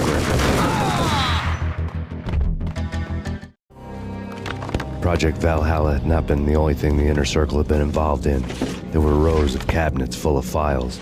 The Serpentine Secret Society went back a long way, always pulling strings from the shadows. I couldn't say I was sorry. Woden's move in some Byzantine power game had cut the Circle's membership roster to 1. The old man wanted me on cleanup duty. It was my mess, too.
seen one, you've seen them all. Sure, good for a practice run. But this, working for her, oh, this is the real thing.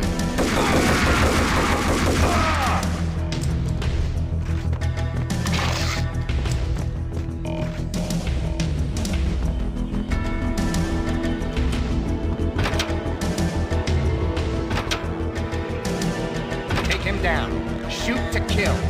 Let's finish this.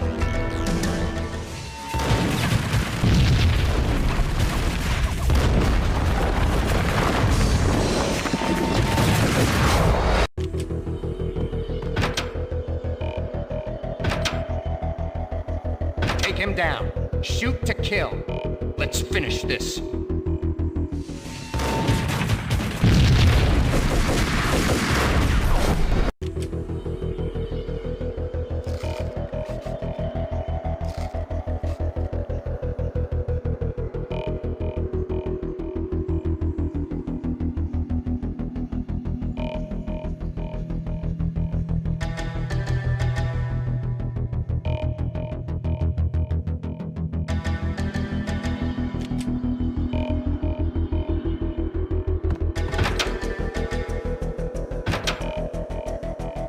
Take him down.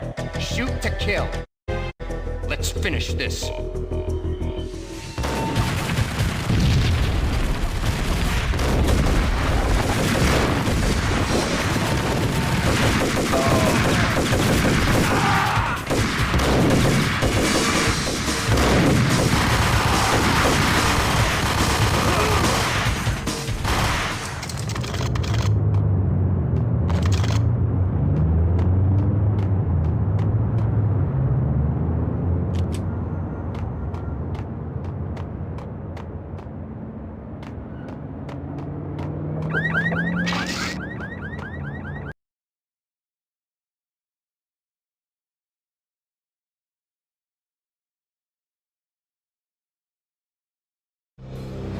Mine wasn't the most original approach to the problem.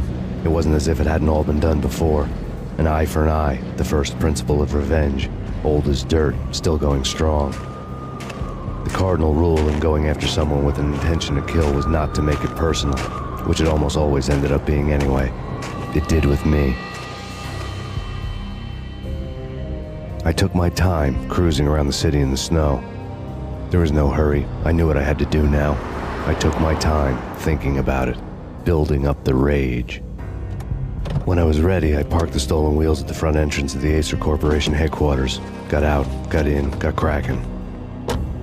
I had a bullet with Nicole Horn's name on it. I had 10,000 bullets with the Hag's name on them. She had ultra-high-tech security systems, enough mercenaries and weaponry to start World War III. There was no fear.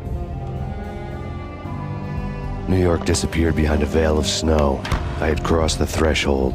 This was her domain, sleek and sexy and soulless, all glass and steel. A place of color-coded security key cards, metal detectors, and surveillance systems.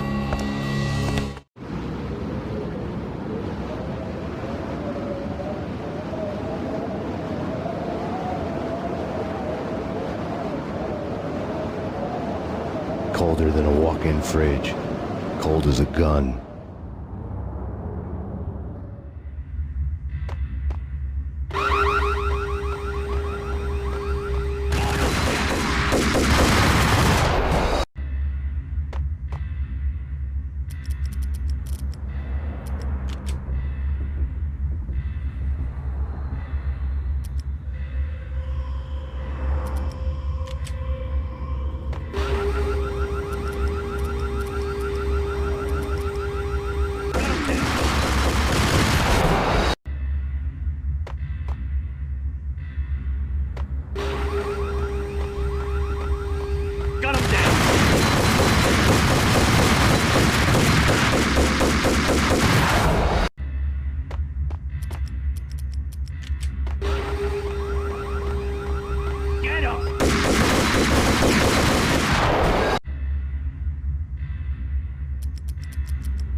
What the hell?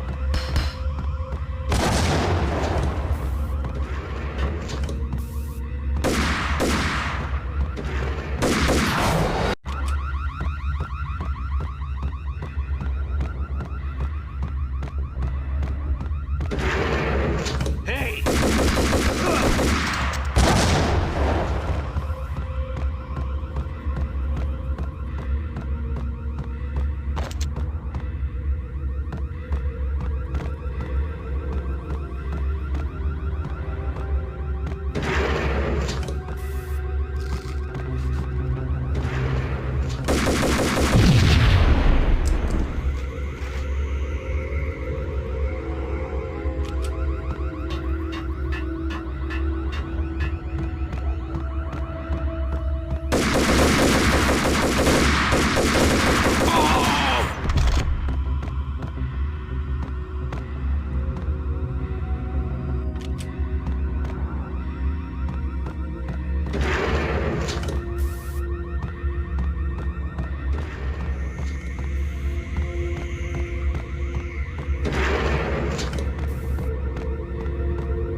Mona, looking good. Max, we gotta stop meeting like this. It will be a cold day in hell before I let a narc cop stop me. Miss Sachs, do your job.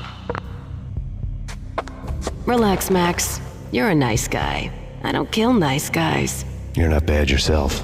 It was different when Horn wanted Punchinello dead. To cut her ties to the Mafia, he deserved to die. The same goes with her. She's the bad guy here.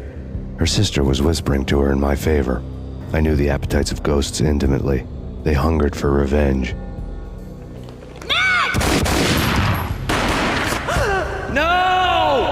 A gunshot boomed and she fell down in slow motion. She was a nice girl, not really a stone-cold killer. And now she was stone-cold dead. Like religious fanatics or loyal samurai, Horn's private army was coming at me. Contact.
them.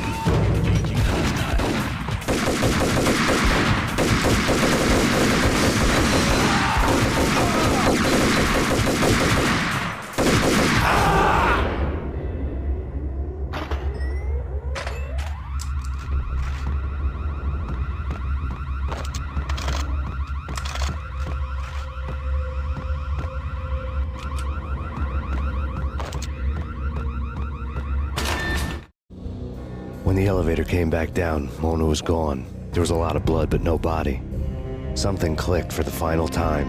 My mind had never been so clear, as if somewhere high above the storm clouds were already gone, cold stars blazing from the black skies.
Action movies, and I'm talking about the coolest of the cool. It always seems like time slows down in the middle of the action. You know, you can see the bullets flying through the air, the hero dodging in slow motion. Oh man, it would be so cool to be able to do that. Hey! And I'm talking about the coolest of the cool. Hey!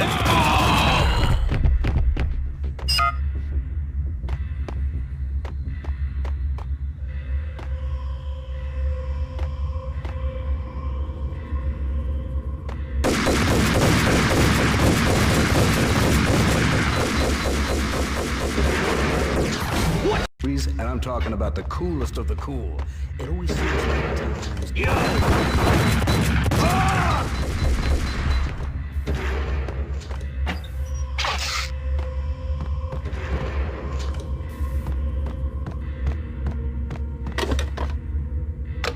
I had elevator access to the mainframe. From there, I'd be able to override the security locks and get to it.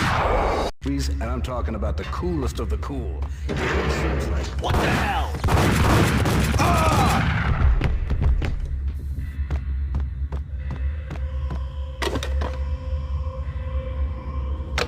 I had elevator access to the mainframe. From there, I'd be able to override the security locks and get to her office.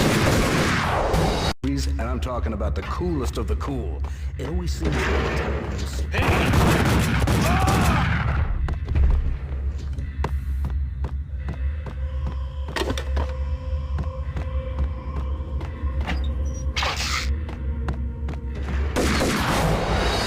And I'm talking about the coolest of the cool. It always seems like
I had elevator access to the mainframe. From there, I'd be able to override the security locks and get to her office.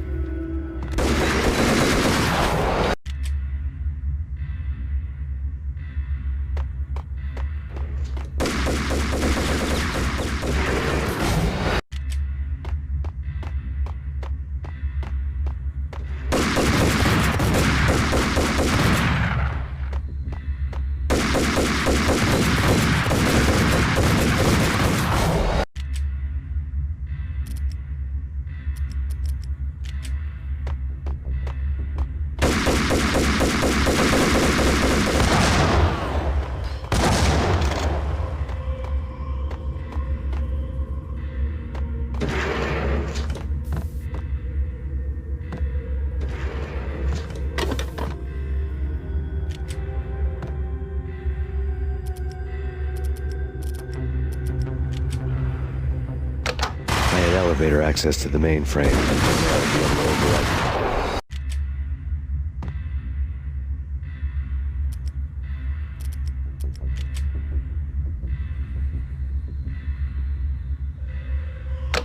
I had elevator access to the mainframe. From there, I'd be able to override the security locks and get to her office.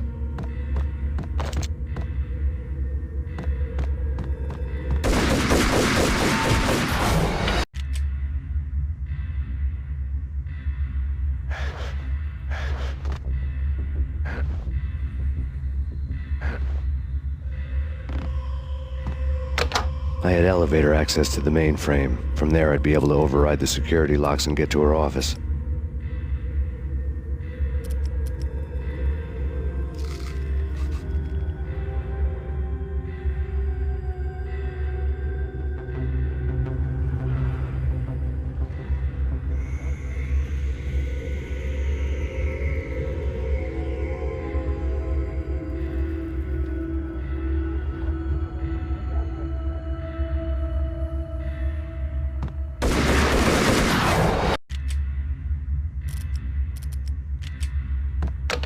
I had elevator access to the main. I had elevator access to the main. I had elevator access to the main. I had elevator access to the mainframe. From there, I'd be able to override the security locks and get to her office. I had elevator access to the mainframe. From there, I'd be able to override the security locks and get to her office.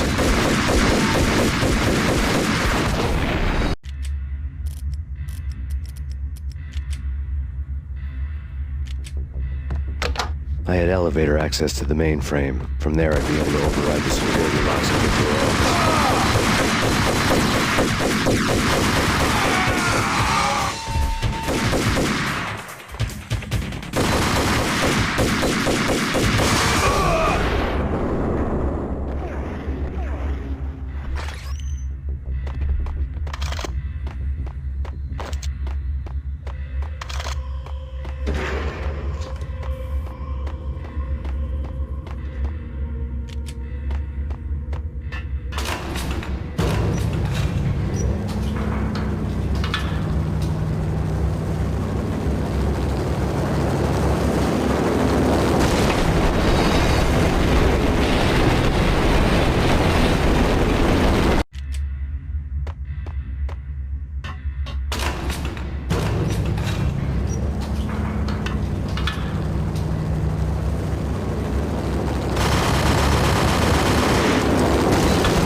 was Horn's pet guardian, inhuman and flawless. It was stalking me. I hate to be stereotyped. I'm not a cold-blooded killer. I'm a nice guy. I love my wife. I have 2 boys I'm very proud of.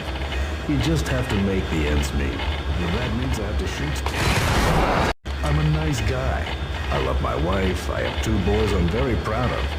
You just... What the hell? Bastard! Kill the... I'm a nice guy. Hey. Kill the bastard! I'm a nice guy. I love my wife. I have 2 boys I'm very proud of. You just... Kill the bastard! Kill the bastard! I'm a nice guy. I love my wife. I have 2 boys I'm very proud of. I'm a nice guy. I love my wife. I'm a nice guy. I love my wife. I have 2 boys I'm very proud of. You just have to make the ends meet. And if that means I have to shoot someone now and then, hey, it's just my job from 9 to 5. Well, not quite from 9 to 5, but I hear you. What Kill the bastard! Kill the bastard! I'm a nice guy. I love my wife. I kill the bastard. I'm a nice guy. I love my wife. I have 2 boys I'm very... What the hell? Bastard!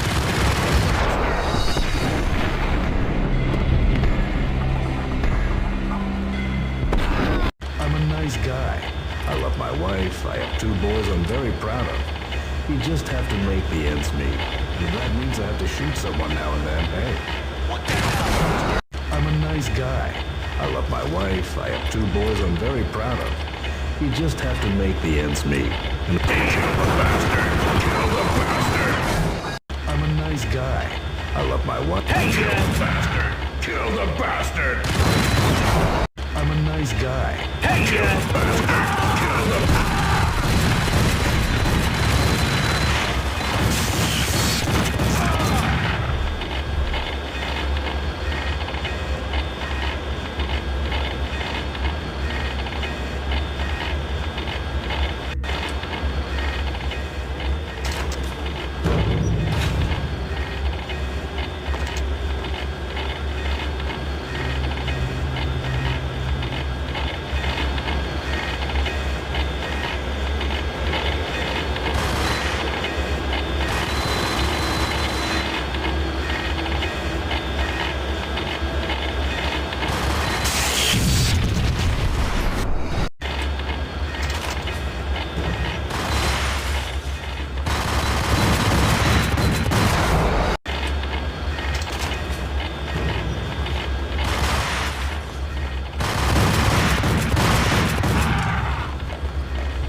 offline. All bets were off.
locks were now offline.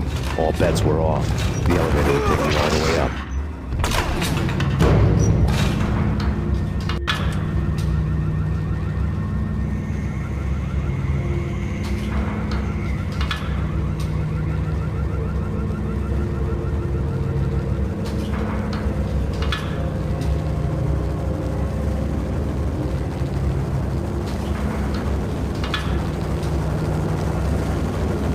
Seen from this height, the night seemed to stretch on to eternity. A hint of desperation had crept into the snowstorm, as if it was trying to get it all out before the end.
Horn's personal computer was on. Next to the printer was a neat stack of expensive paper. Hacking through Horn's computer would have unearthed files of criminal plans, strategies for world domination, spy helicopter reports, illegal wiretap recordings, internet porno, all of the above. Take your pick. I really didn't care anymore. I had seen too much of it already.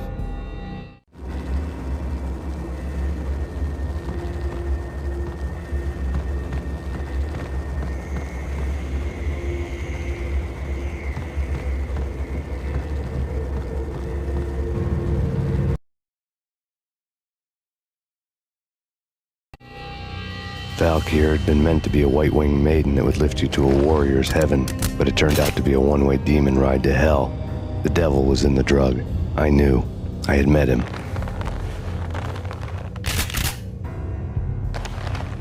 And now I was gonna kill her, the queen of the underworld who had tried to lift herself a bit closer to heaven with her drug money. No begging, no bribes. She knew better.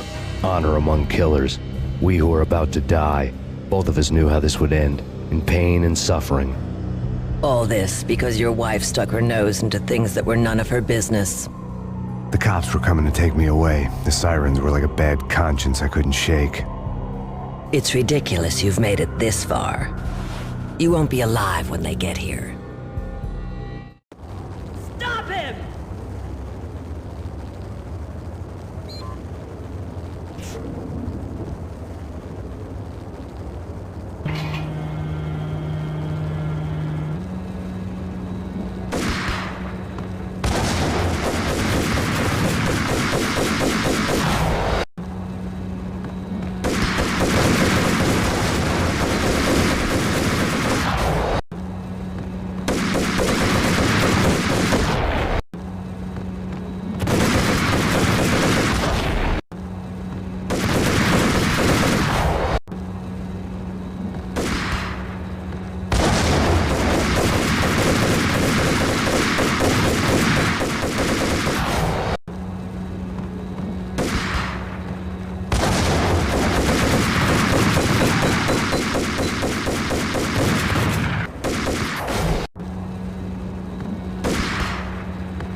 Max Payne, this is futile.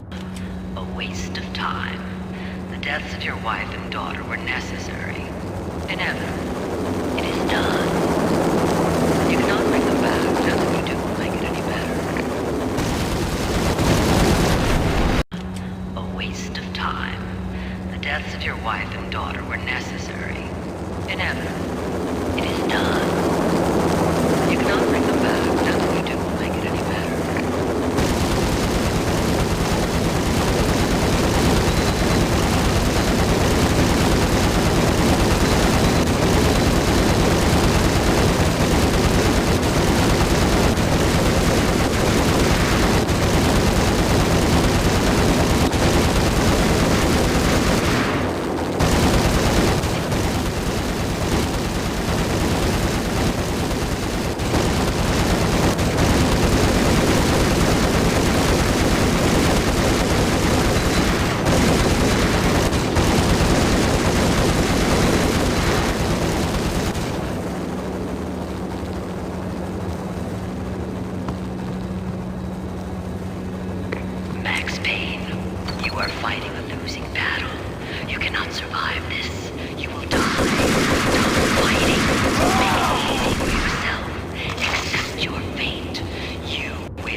free from your pain.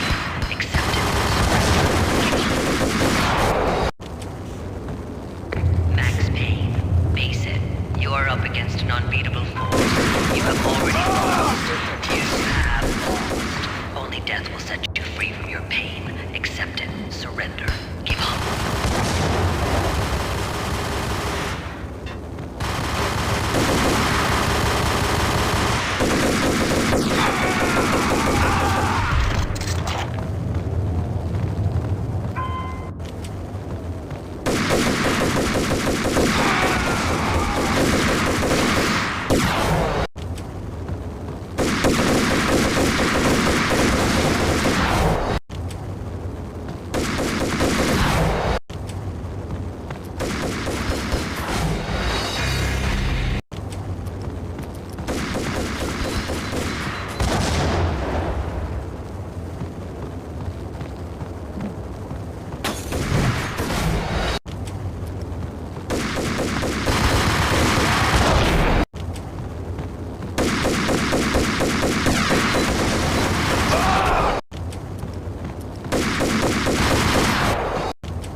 for bullets. I'd have to find their weak spot to cut them.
Were too thick for bullets. I'd have to find their weak spot to cut them.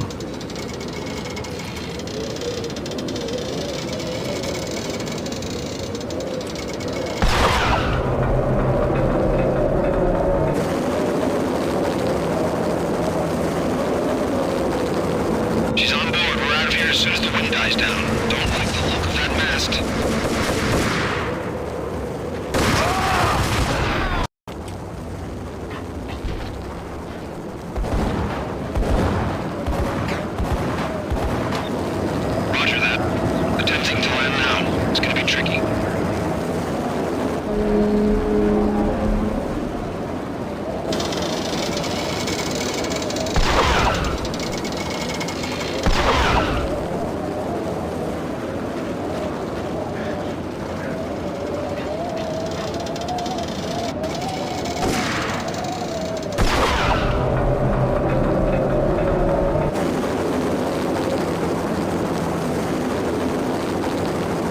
She's on board. We're out of here as soon as the wind dies down. Don't like the look.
As soon as the wind dies down. Don't like the look of that mast.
as soon as the wind dies down. Don't like the look of that mast.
As soon as the wind dies down. Don't like the look of that mast.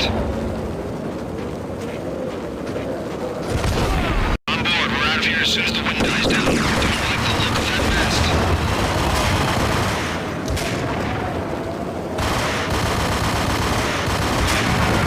Lift off in 1 minute.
As soon as the wind dies down. Don't like the look of that mast.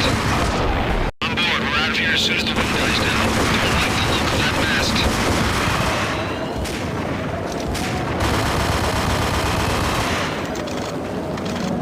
Lift off in 1 minute.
all dead.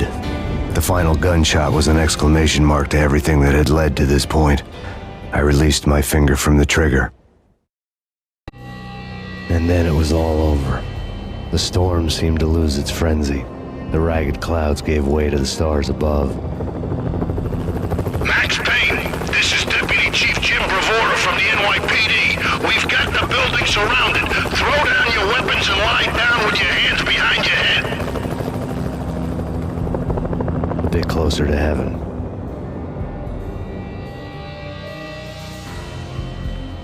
The cops' voices were distant and muted. Freeze! NYPD! Hold it right there! My ghosts released me from their haunting. Down below, New York City glittered like diamonds on black velvet.